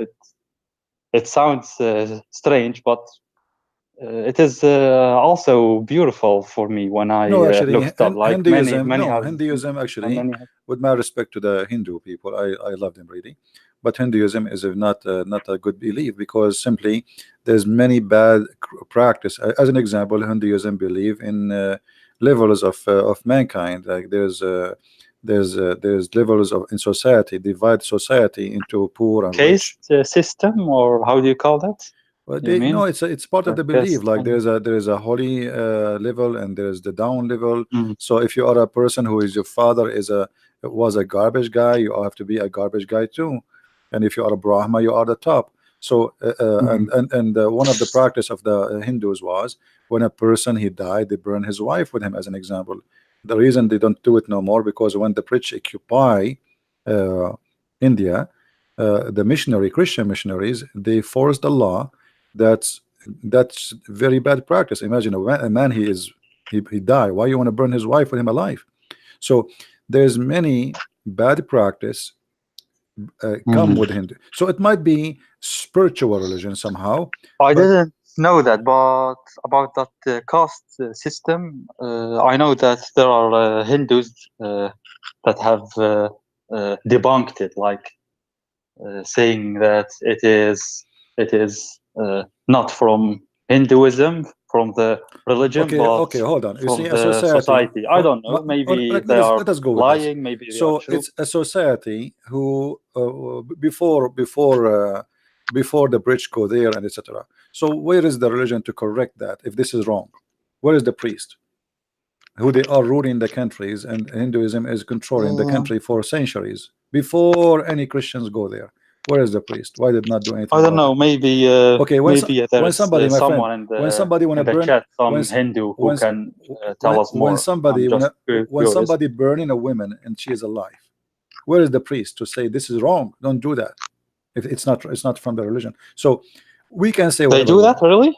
Burning people? Well, for me, I am not a person who study Hinduism, but I saw many articles about it that they used to do that before the British occupied them. That's And really I am not sick. the one. I'm not the one That's who witnessed it. I cannot say it's true, but I don't believe they have a reason to lie about it. But you know, everything is possible. However, I learned that in India there's no justice, and in Hinduism, as an example, I was in Asia and I saw uh, many evil things in Asia happening, and the Buddha priest walking by as nothing happened.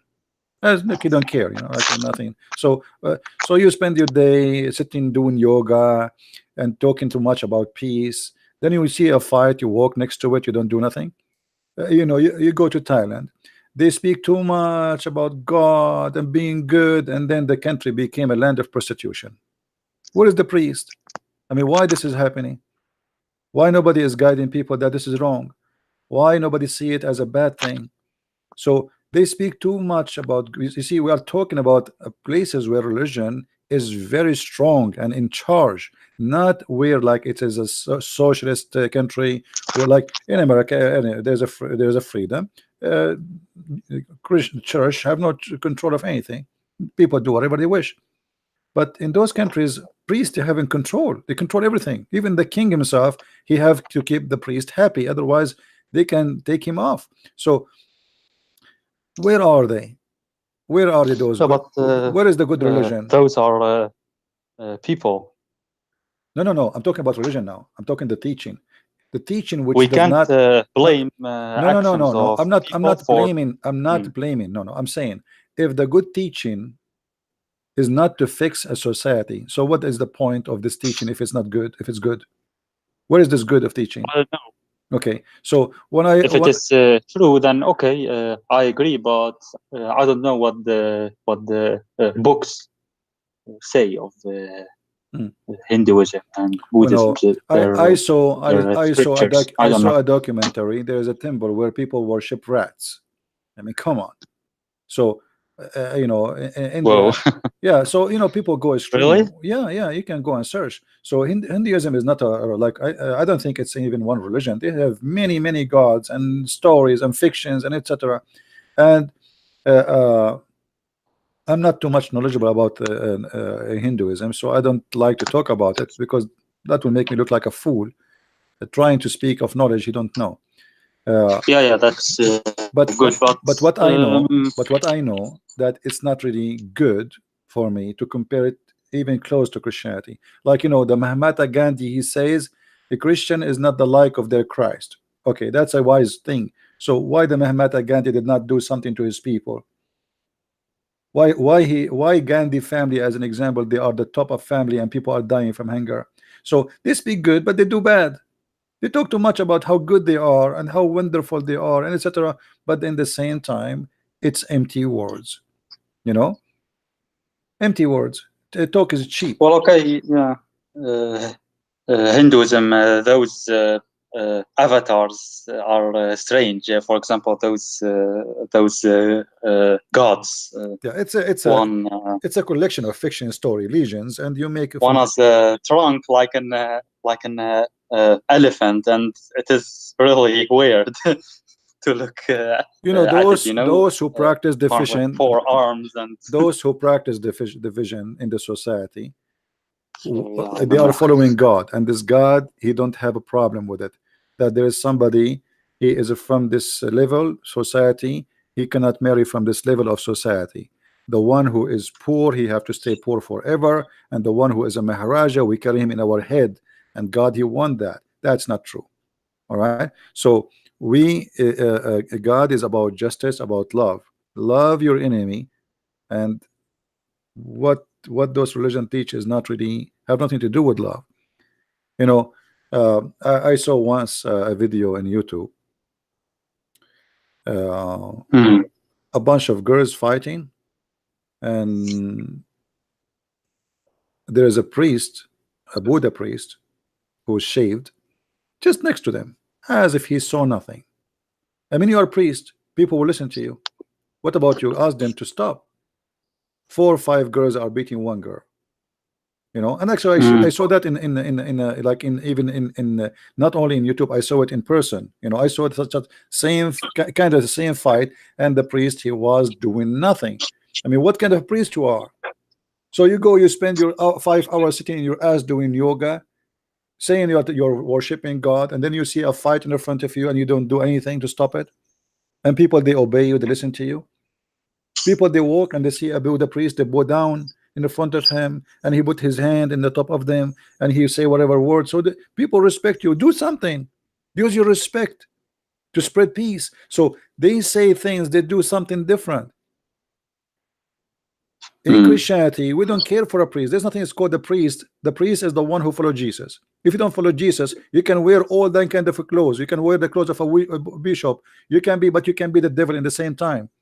Not everyone says to me, Lord, Lord, will enter the kingdom of my Father, but the one who don't do the will of the Father, he don't belong to me. So you can be a person who claim to be a priest, but you can be the priest of the devil. And that's why I see those are as if they are priests of the devil, because from their fruits you shall know them, not from their clothes, not from their names.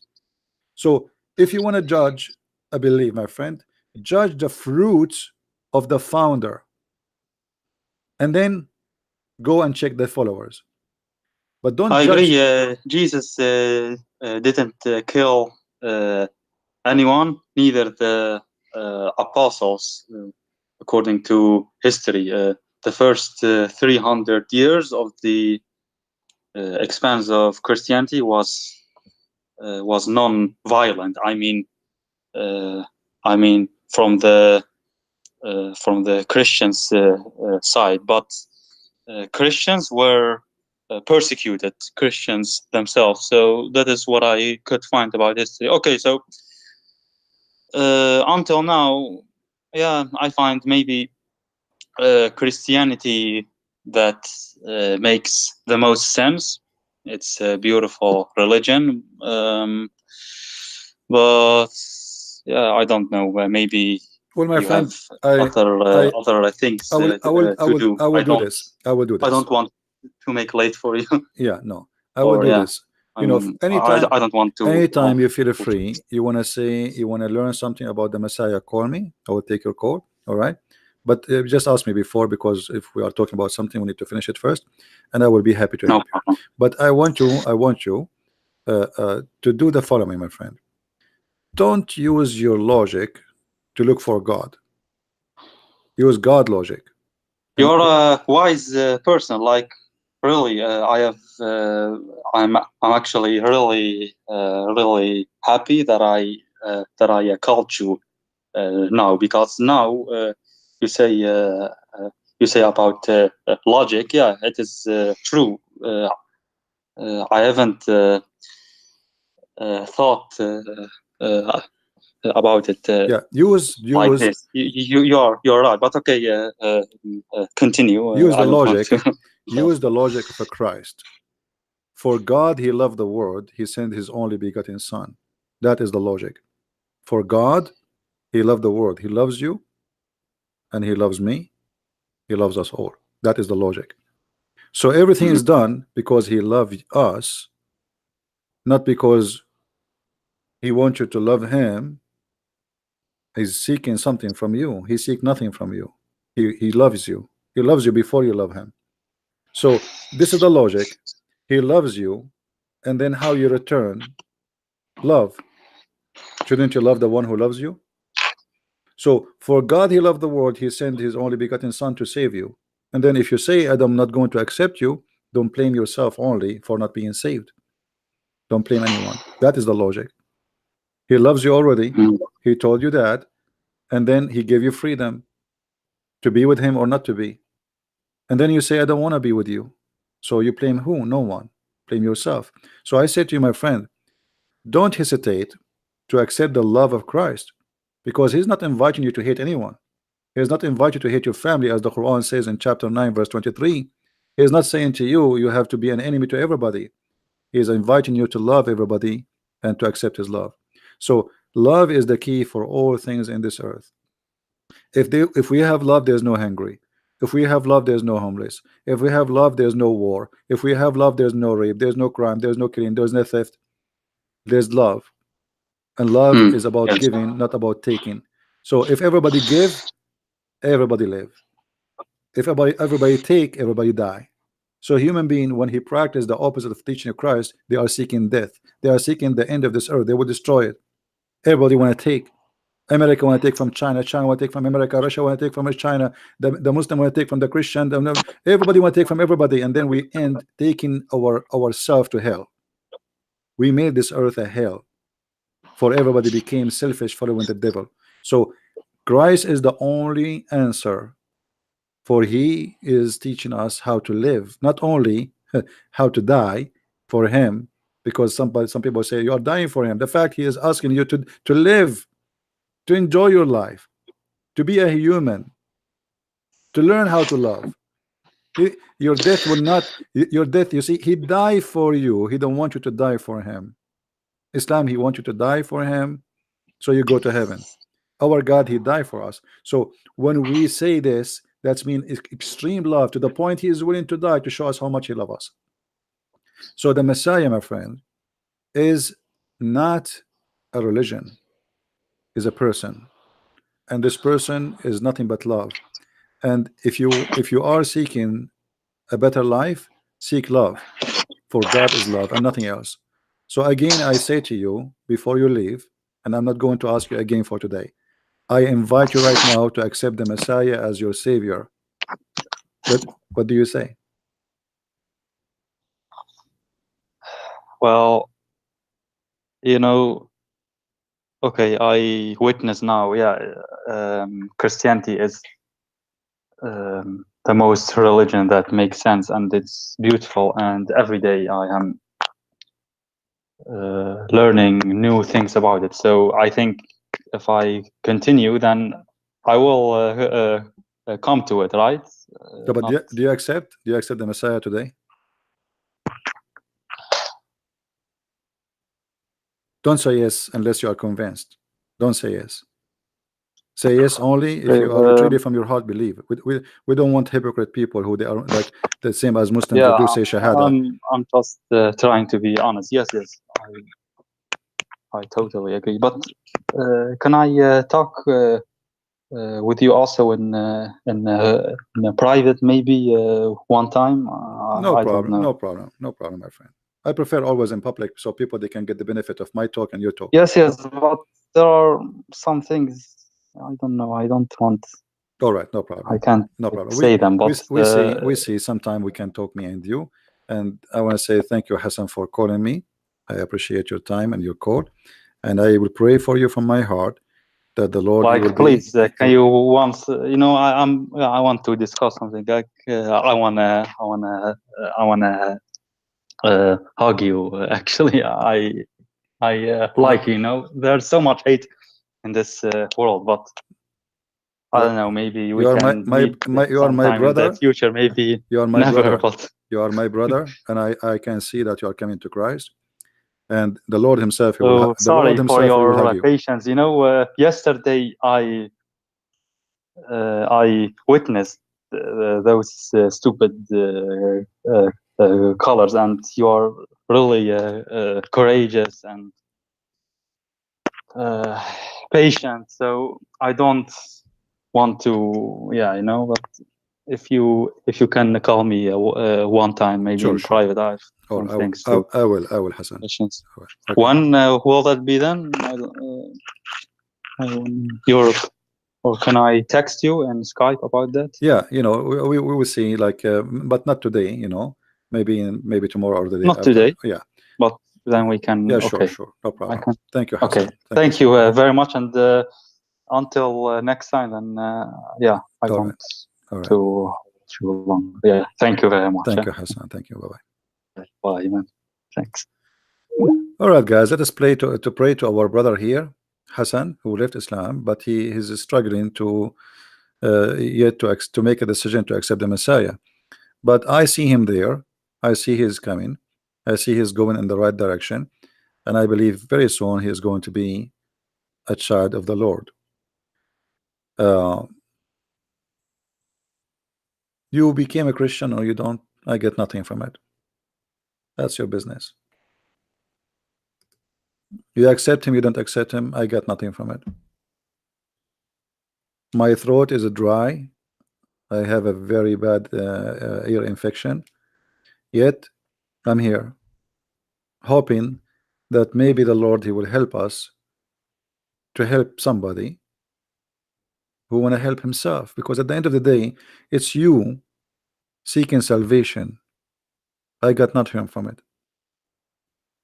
So always try to understand Christianity and not to be naive like those people. They say to you, does it make sense that Jesus, he will die for us? Yes, it makes sense. That is called love. But because you are evil inside you, you cannot see how much loving it is. When somebody die for somebody is a joke, or this is a hero. What happened to the world today that if somebody die for us, we make fun of him? That is the evil. So what it does not make sense to the Muslims, it make absolutely a lot of sense for those who have an open eyes and they want to see. If Muhammad, he loves you, and if Allah, he loves you, why he asked you to go and kill for him? What about he kill us? Kill them. Allah, he punished them by your hands. What about Allah, he punished us by his hands? Or maybe Allah, he is short of hands, he need your hands. So this cult, Islam, and many other cults, they are founded to use you. You are being used and abused, and you think still you are serving God and you are a good person. And that's the whole idea. They make you, they transform you into a criminal, but yet they make you believe that you are a good guy. Look, I did not kill them, it's Allah who killed them. But you are a killer.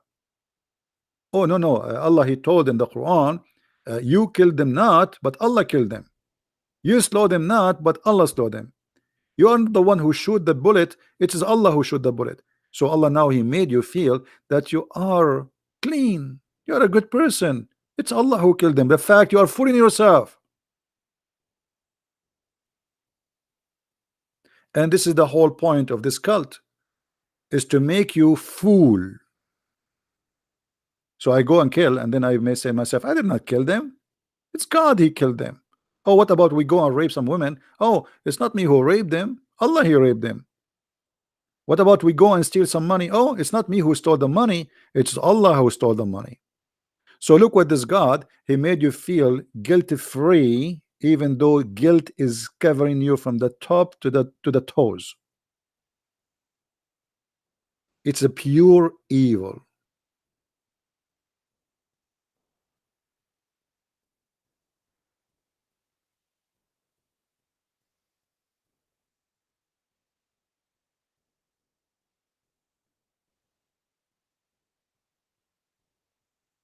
Love, my friend, is the key. And we don't have it, sadly. People, they want to live hate, and those who have love, they make fun of them. Actually, they call them stupid. They call you stupid when you are a person with love. That's what they want you to believe. Today, if a girl she is not sleeping around, they make fun of her. They say she is stupid. She's something wrong with her. If a man is not sleeping with women around him, they say something wrong with him. Huh? Did not sleep with women yet? No, until now. So imagine what happened to this earth. If a woman she is wearing decent clothes, not showing her panty, they will make fun of her. So show your panty, you're a good person. Get naked, you are a nice person. Everything, the whole world trying to make you believe in the wrong, and they make you believe in the wrong to be right.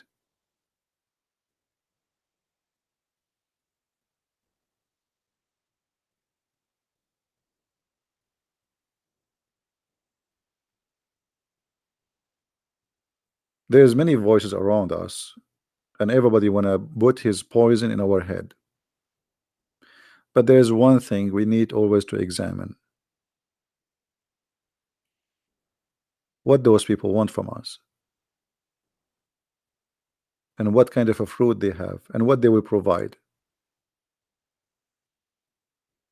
Like in USA, they want what they call socialism, and socialism have a good title in the top. It says people are equal, but it's a lie. Those who they are leading us into socialism, they are billionaires.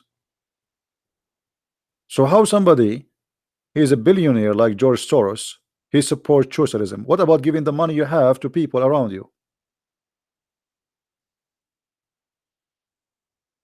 They are always driven by agenda. They try to fool you. They trap you by your needs. You have a pain. They use your pain. What's your problem? Huh? We give you all the promises you want, but in fact, you will get none of them.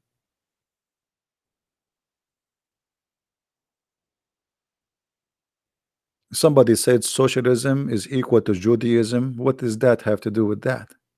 I mean, that is strange.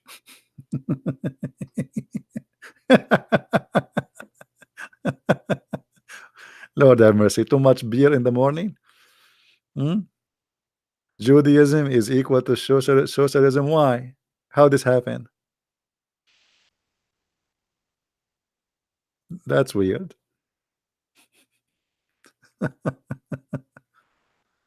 Anyway, so you have to be careful from what people they say. People sometime an idiot, he want to teach you wisdom. Sometime a donkey, he want to teach you how to be a horse. But ask him first, if you know how to make me a horse, what about you make yourself first a horse? You see suddenly an ad in YouTube, a woman, she is saying, my name is Michelle, and today I want to teach you how to become a millionaire. And she is doing advertising for a company, which means she is poor.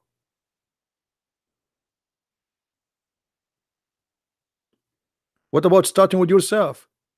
A guy want to sell you a booklet. If you buy it, you will become a billionaire. Yet he is poor. So evil is around us, and everybody want to take a bite of you, but only if you allow them. This is why the Bible says you have to be vigilant, you have to be careful. They will come to you in the clothes of a sheep, but in fact they are wolves. All right. Somebody talking about wife beating. Let us see the comment. Could you please let us see the comment. Could you please translate the wife beating verse how it really is? Okay. No problem. We go to chapter 4, verse number 34.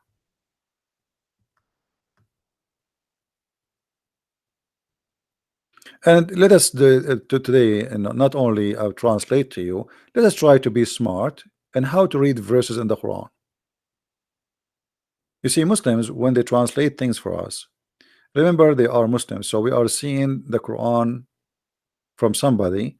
He been taught it's okay to lie in order to convert people to Islam, not a decent person who believe in religion and God. Islam is different. So Let us read together. This is a translation of who? Let us see translation of who we are reading. This is a translation of Hilali and Khan. Men are the protectors and maintainers of women because Allah has made one of them to excel the other, and because they spend on them from their means and their property. Okay, so from the beginning we see something wrong. You see, I have no problem to believe that the man have responsibility of the house to be a man. I mean, there's things the women cannot do, and there's things the man cannot do. So the women in the house should be the women in the house who can do things women can do. And you know, these days women can do things really because life changed. Before, everybody is, well, there's no companies, they cannot work, she cannot be an engineer. Today they have different specialty, different opportunity, etc. So women, before, it was only a household lady. She would stay home taking care of children, which is a big job, by the way. Actually, it's more harder than any other job. So life has changed. However, why a man is in charge according to the Quran? Because they spend their money on them, and that is the logic of a prostitution. So because I spend money on you, I am in charge of you. What about if the woman, she spend her money on me? Can she beat me? Can she be charged on me? Muhammad, he used to work for Khadija. Can Khadija beat him?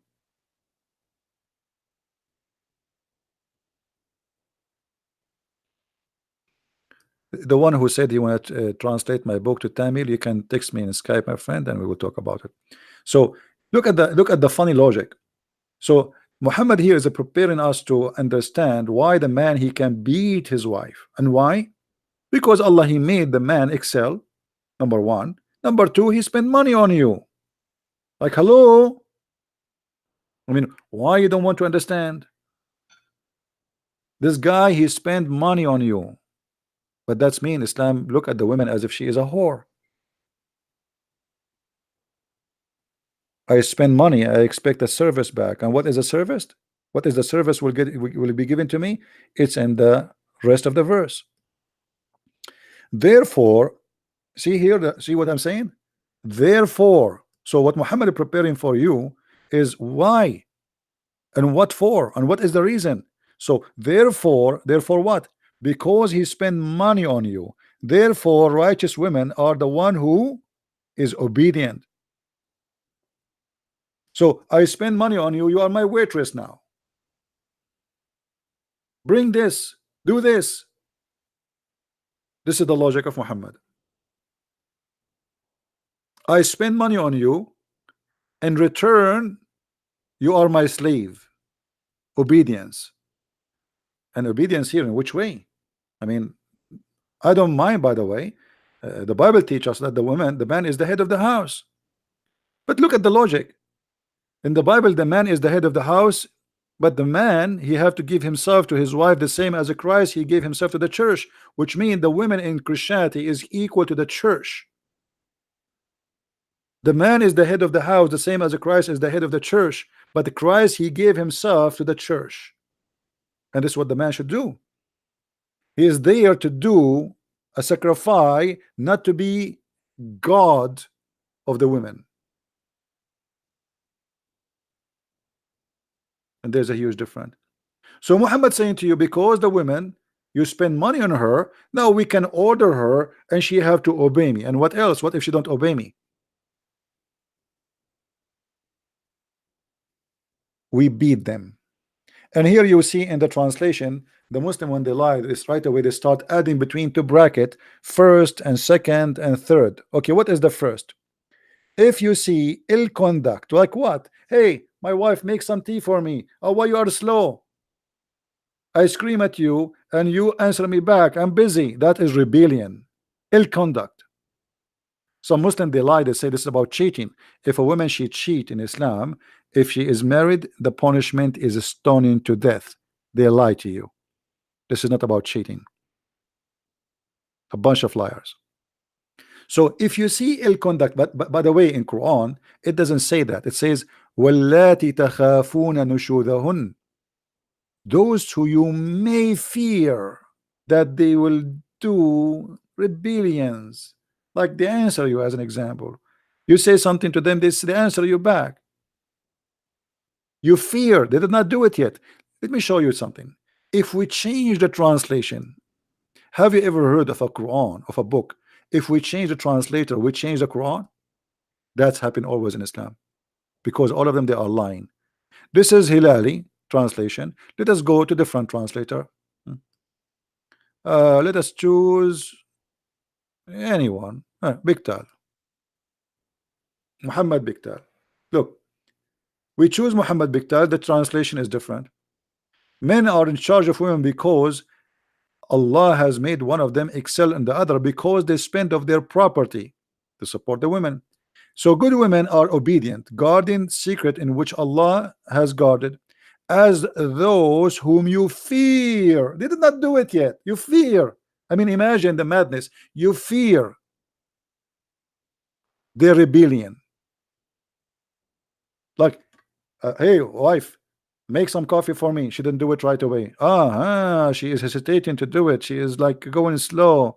She don't like it. She don't feel like, okay, you know, you are lazy. And I'm not here. You're a slave. So I fear rebellion. So what I would do, admonish them and punish them in bed apart and scourge them. The fact, admonish them and punish them in bed is not really accurate. فَإِذُوهُنَّ is correct to say, okay, we admonish them, and but in which way? Like we school them. Don't be stupid. Don't what you're doing. I am your husband. You have to answer me. You have to obey me. This is what it's not about. We have a discussion. My wife, please. No, admonish them in the way I have to school you, and I have to put you back to your size. You are here just a woman, and I am the man, and you have to obey me.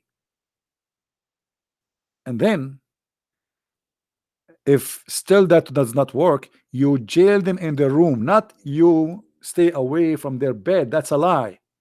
وَاهْجُرُوهُنَّ فِي الْمَضَاجِعِ. Al-madaja is their bedrooms. So leave them in their bedrooms. This is a second penalty, is a jail. Jail them in their rooms. Don't let them associate with anyone. Like they in jail they call it like once what they call it? Like when they put one person in one cell alone for long as a penalty, so he gets so crazy. This is exactly what we're talking about. And then beat them. Here you will see there's no first, there's no second, and scourge them.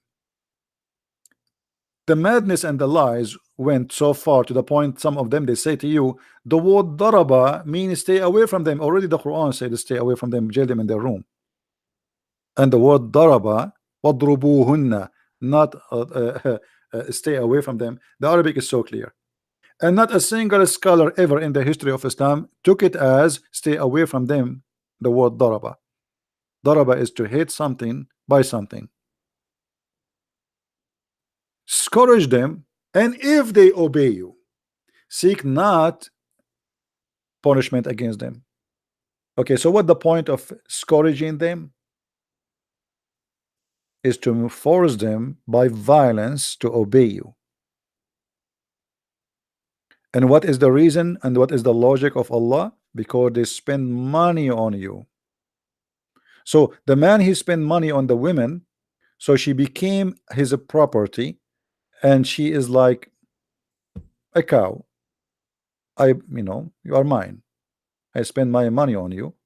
And Allah, he said, because of that, for that reason, as you see, and because they spend of their property.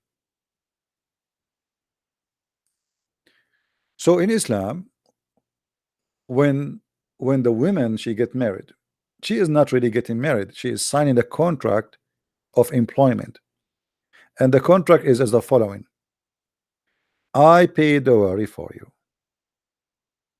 and I support you, food, clothing, housing. In return, you obey me and if you don't obey me, I am allowed to beat you until you obey me.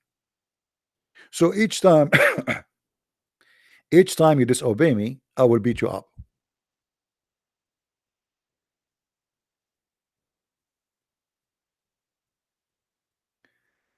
uh, my friend, I don't want anyone to call Muslims donkeys here. If you do that, I'm going to ban you from the room, from the chat.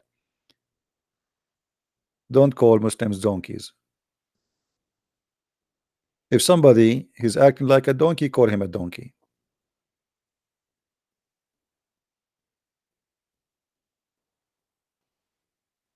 And there's many people that think they are not donkeys, but the fact they are donkeys.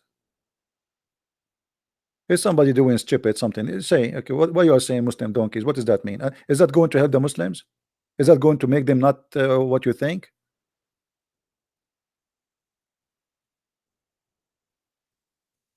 What about the Western? There's a lot of donkeys between them too. There's donkeys everywhere. And there's many of us, they think they are horses, but they are donkeys. So let us, let us be nice.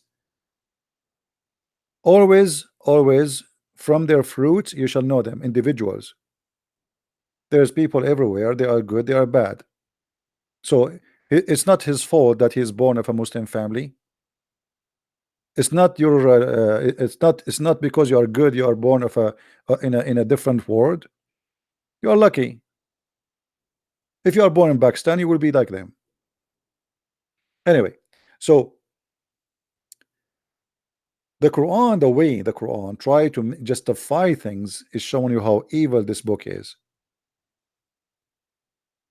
He didn't, you will see that when the Muslim they use the word marriage. What marriage mean? What marriage is it, there's any Muslim wanna call me?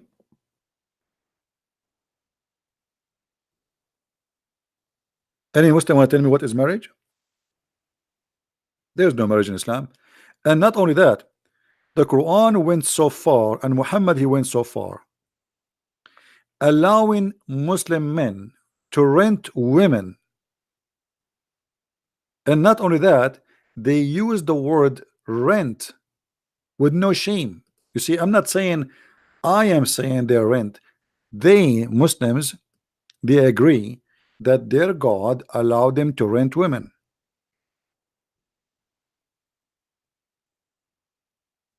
Have you ever heard of a religion believe in renting women?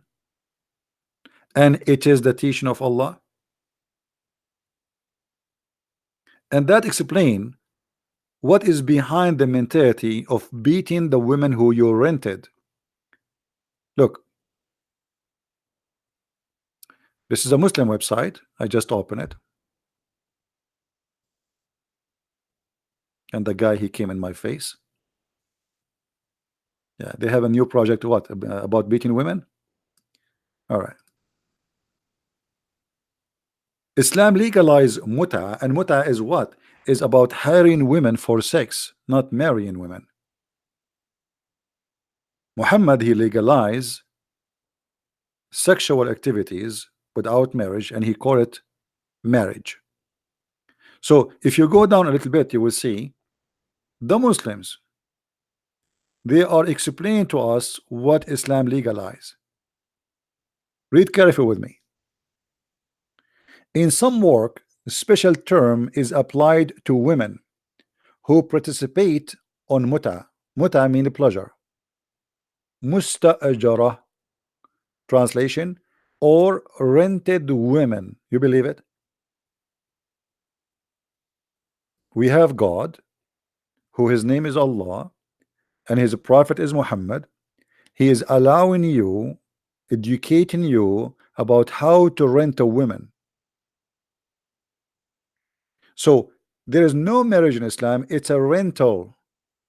The difference between the muta and other rental, which Muslims they call it marriage, that this one is short. This one is short, the other one is not. This one is limited for a date, is already known before we started. So before you go and sleep with this woman, she know already for how long you will stay with her, because you announce that to her. You say, I want to stay, I want to be married to you for 2 hours. Yet they call it marriage. And I will pay you, etc., $10. A return, you take off your panty. And yet Muhammad called it marriage. The other kind of marriage is the same. The difference is the time in the other marriage or sexual contract, it's in the hand of the man. Anytime he feel like he don't want you no more, he said to you, you are divorced and you are gone. Here he do not need to say to you, you are divorced, and there is no surprise, which mean he tell you already in the front, I want you for 2 hours. When the 2 hours is up, what they call it marriage is up.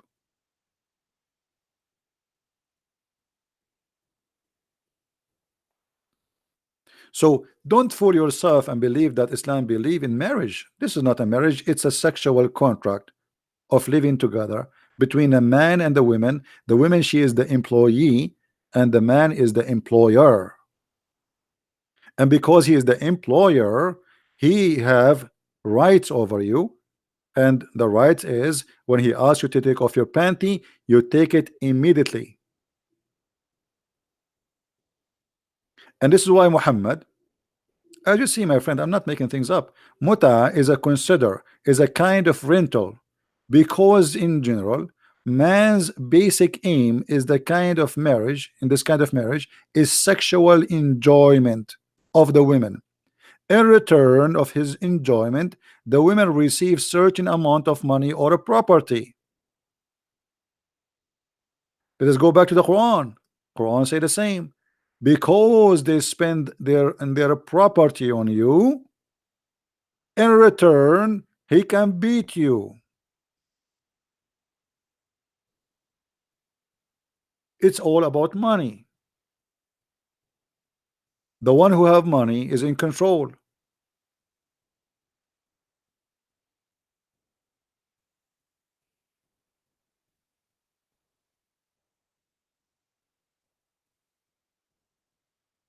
So when somebody says she is going to marry a Muslim, you're not marrying a Muslim, you're fooling yourself. This is not marriage, this is a sexual contract, employment. He employ you. This is why you see Muslims, by the way, it's very easy for them to marry anyone, because there's no marriage. You know, it was just one word, he got rid of you. You don't believe you. The word wife for them, it's just about the woman. She's allowed to have sex with her. She's nothing important. And he have the right to have 4 of them in the same time. 4 of them. So if you sit in the couch and you come back, you go to the big kitchen, you came back, you find the 3 other women sitting in the couch in the top of your husband, don't complain. It is his right. He's not cheating. And not only that, he can exchange those women every day, as many as he wish. If you have money, he can marry you for 2 hours, divorce you, marry new women for 2 hours, divorce you, 4 women at the time. So there's no marriage, unless you are a person who believes this is a marriage. This is up to you.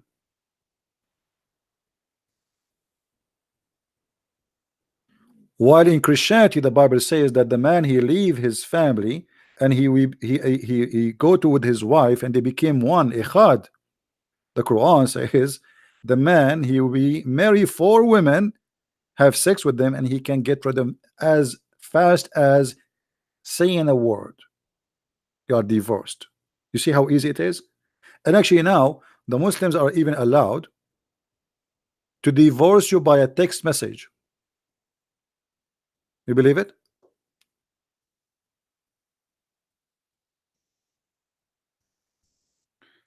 If you search in Google divorce by SMS,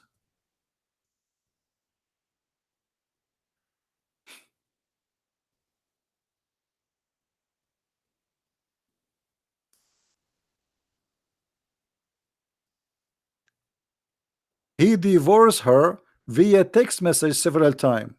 He was angry.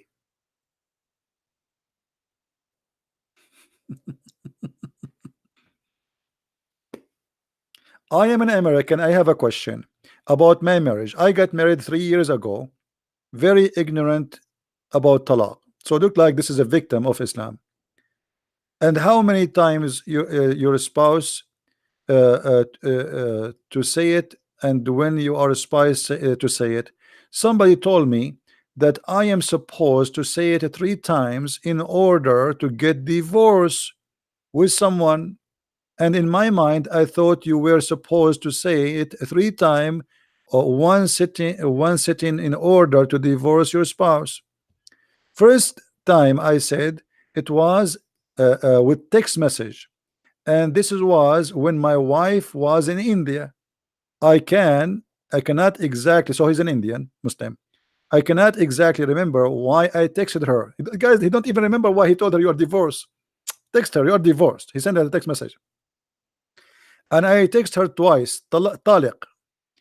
And also I cannot remember if I intended to divorce her or not. Let us go to the answer. The divorce issues in writing or via email or text messages count as such as long as the intention to divorce is present. So if your intention really to divorce and you mean it, that's it, she is divorced. Have you believe in such a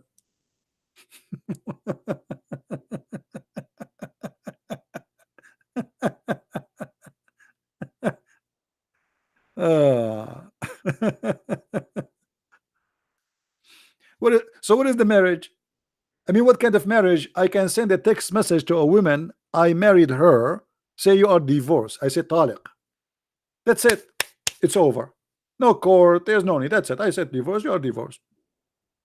I mean, even boyfriend and girlfriend, it's harder for them to finish it. A woman, maybe she have 10 kids from him. You kick her out of her house by saying you are divorced and by text message.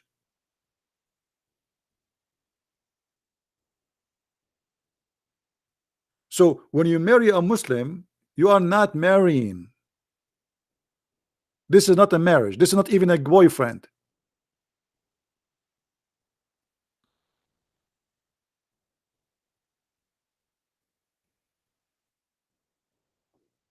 The guy even don't remember why he divorced her, because it's a joke.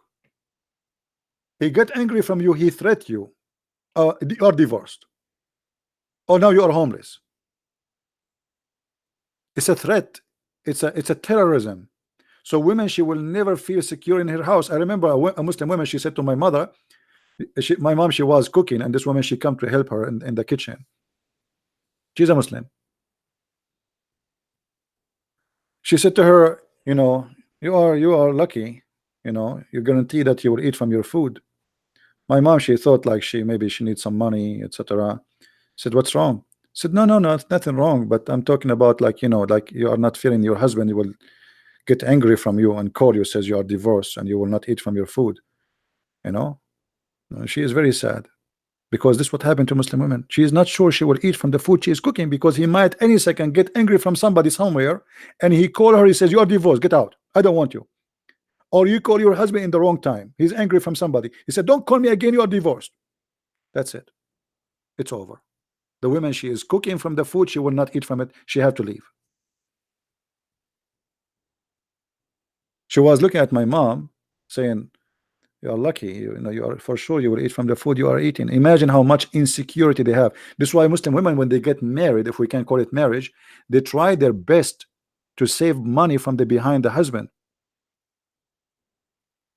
Every few days she needs something. Oh, we need to change the curtain. Oh, the kid, he put even they split in purpose, you know, they damage the couches, the furniture, because she want to be sure he spend all his money, because if he save money he will have a new wife.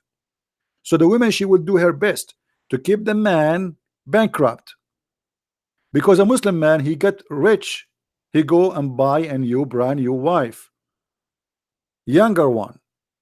So what the Muslim woman she do, she try her best to suck all the money he have. She make any excuse, because this is the only way she can keep him home. He got money, he will get a new wife. He got more money, he will get the third wife. He get more money, he will get the fourth.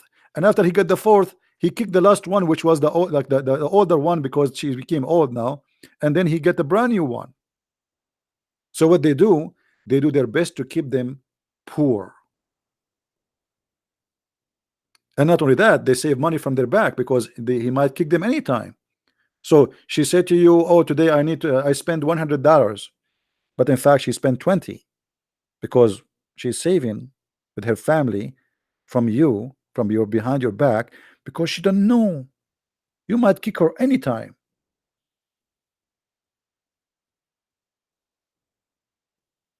And this is the reality, my friend. And look, this guy, he is divorcing his wife, but yet he do not know even why, by sending a text message.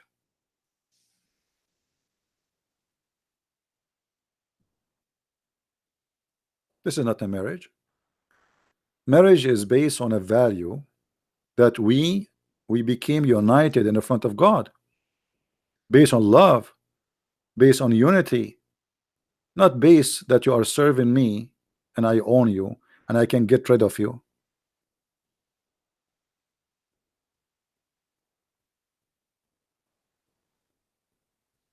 Show you a proof that she spent 100. That's very easy for a woman to do. She can give you all the receipt you want, and then after you check them out, she return them. I mean, how easy is that? And you know, imagine you live in a house, but you cannot even trust your own husband or your wife. What kind of life it is? All right? A person want to cheat will cheat. You see, cheating is very easy, and this is one of the way of cheating. Cheating by money, cheating by lying, cheating by doing things in wrong, cheating by sleeping around. A person want to cheat, a woman or a man, they will cheat. There's no way you can hold them. There's a story in Saudi Arabia. There's a Muslim who is very, very, very conservative. He don't allow his wife to see anyone, nobody. She don't go out. She is not allowed to open the door for anyone. He have bars in his windows. He have a gate from steel in his door. He locked the key. Nobody have the key. There's no phone. She can't talk to anyone. And the only time anyone can come home to visit her, even from her family, is when he is there. That's it. 6 months. A woman, she come to the door. She knock at the door. The guy who opened the door. See, the women come only when the husband is home. He opened the door, and he see a woman because he's a decent person supposedly. So he called his wife, honey, a woman, she is here. The woman, she comes, she take her to her room because she's a woman. I mean, come on. 6 months, this woman come only when the husband is home, never when he is not. And the man, he like that. Here we go, his wife. Okay, she got somebody to visit her, a woman, when he is home. Perfect. And his wife, she is not complaining. And one day, his sister, the sister of the husband, she come to visit. And the husband, he said to his sister, oh, go inside the bedroom because my wife, she have her friend there. The wife, she went there because she's a woman, she can enter the room. 6 months, the guy, he is even making tea for them. Look how nice he is supposedly, because he want his wife not to see anyone. As long as she's doing that, okay, I will make tea for you. You have your friend, stay there. I will make tea for you and I'll bring it to your door. He knock at the door and she cannot get in because there's a woman inside. Haram, haram, brother. The woman, she comes, she take the coffee and the tea and she get it in and the fruits. After 6 months, his wife, his sister, she came to visit him. And because she's a woman, she can go to the bedroom. But when she went to the bedroom, she found a boyfriend having sex with the wife. 6 months, a guy is coming to his house wearing burqa. 6 months. A man wearing burqa. The stupid Abdul, he opened the door for him. He make tea for him. He make coffee for him. And he say, honey, do you need anything? She say, no, honey, I'm fine. Honey, are you okay? I hear some noise. No, don't worry, we are fine. He never spoke to her because haram. The voice of the women is haram. He cannot even talk to her, like ask her, who are you? Let us hear if the voice is the voice of a woman. But it's not haram, it's haram, brother. I'm a decent Muslim. 6 months he is having sex with his wife in his house, and he is in the house, and he is the stupid. He is making coffee and tea. But how you will know she's wearing burqa? Or he actually. So here we go. You close the doors, you put bars, you lock the door, there's no phone, she can't see the word, still she can cheat.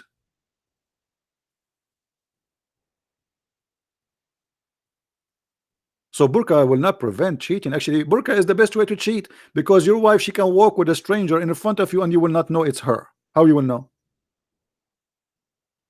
How you will know? It's impossible. Which one is your wife? Hmm? Which one of them is your wife? How you will know?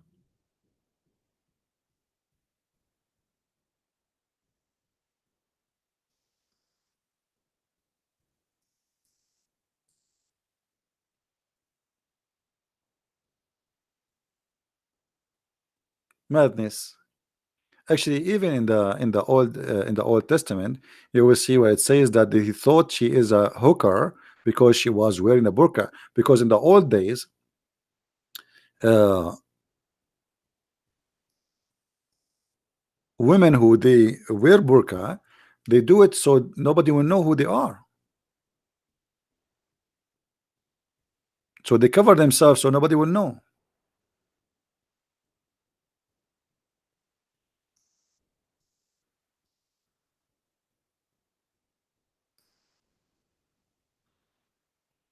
Anyway, and still, by the way, we cannot judge Islam by this burqa. I mean, we judge Islam by the teaching of Muhammad and Muhammad himself and the God of Muhammad. Because at the end of the day, people they cheat in everywhere. There's people who claim to be Christian, they cheat. People who claim to be Jewish, Hindus, Buddhas, people they cheat. But Muhammad himself is a cheater. And here is the irony.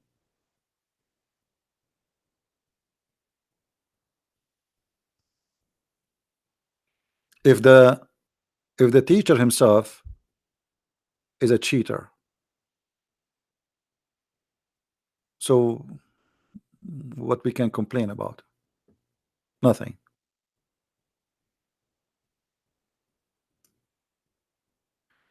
Do we have any Muslim want to say something to us?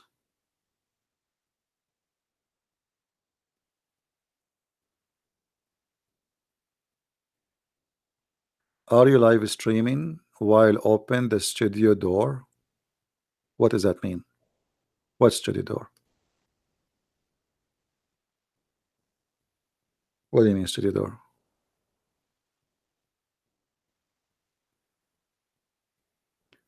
I'm a guy, he called me here liar. Okay, he can call me liar. You can call me whatever you want. Feel free, my friend. Call as much as you wish. That will not change the fact that you cannot refute me.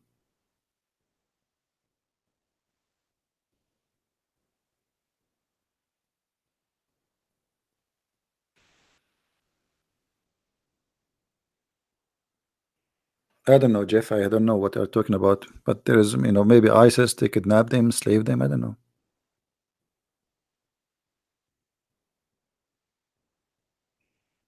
If there's any Muslim,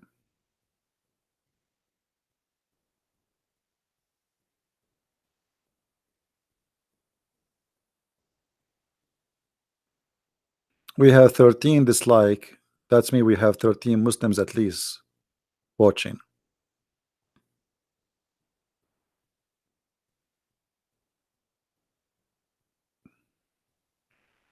The Spanish book is still wrong. Are you serious? I thought they fixed it already. What are you talking about? I will take a look at that because as I know, they fixed it from long time ago. Maybe you need to refresh your cookies. Hold on, let me see.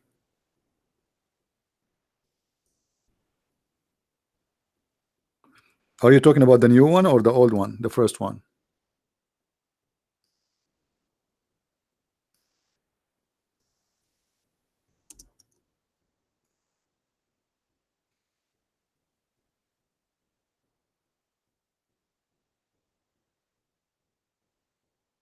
Let us see.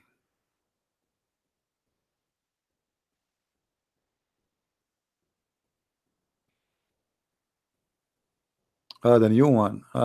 Look like they do that all this mistake, so I need to call them again. I mean, unbelievable. All right, I will call them and check it out. Yeah, they did the same mistake for the old one. For some reason, the Spanish they end in the closing section. Good, you told me. I did not notice. All right.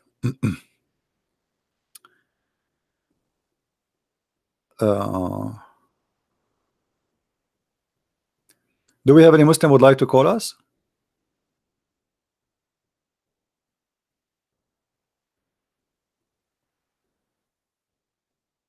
Anyone?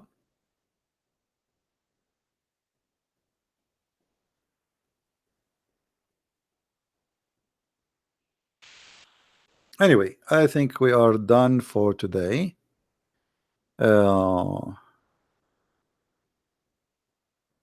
And let us hope that's if I can go live again afternoon, but I don't think so because I have things to do.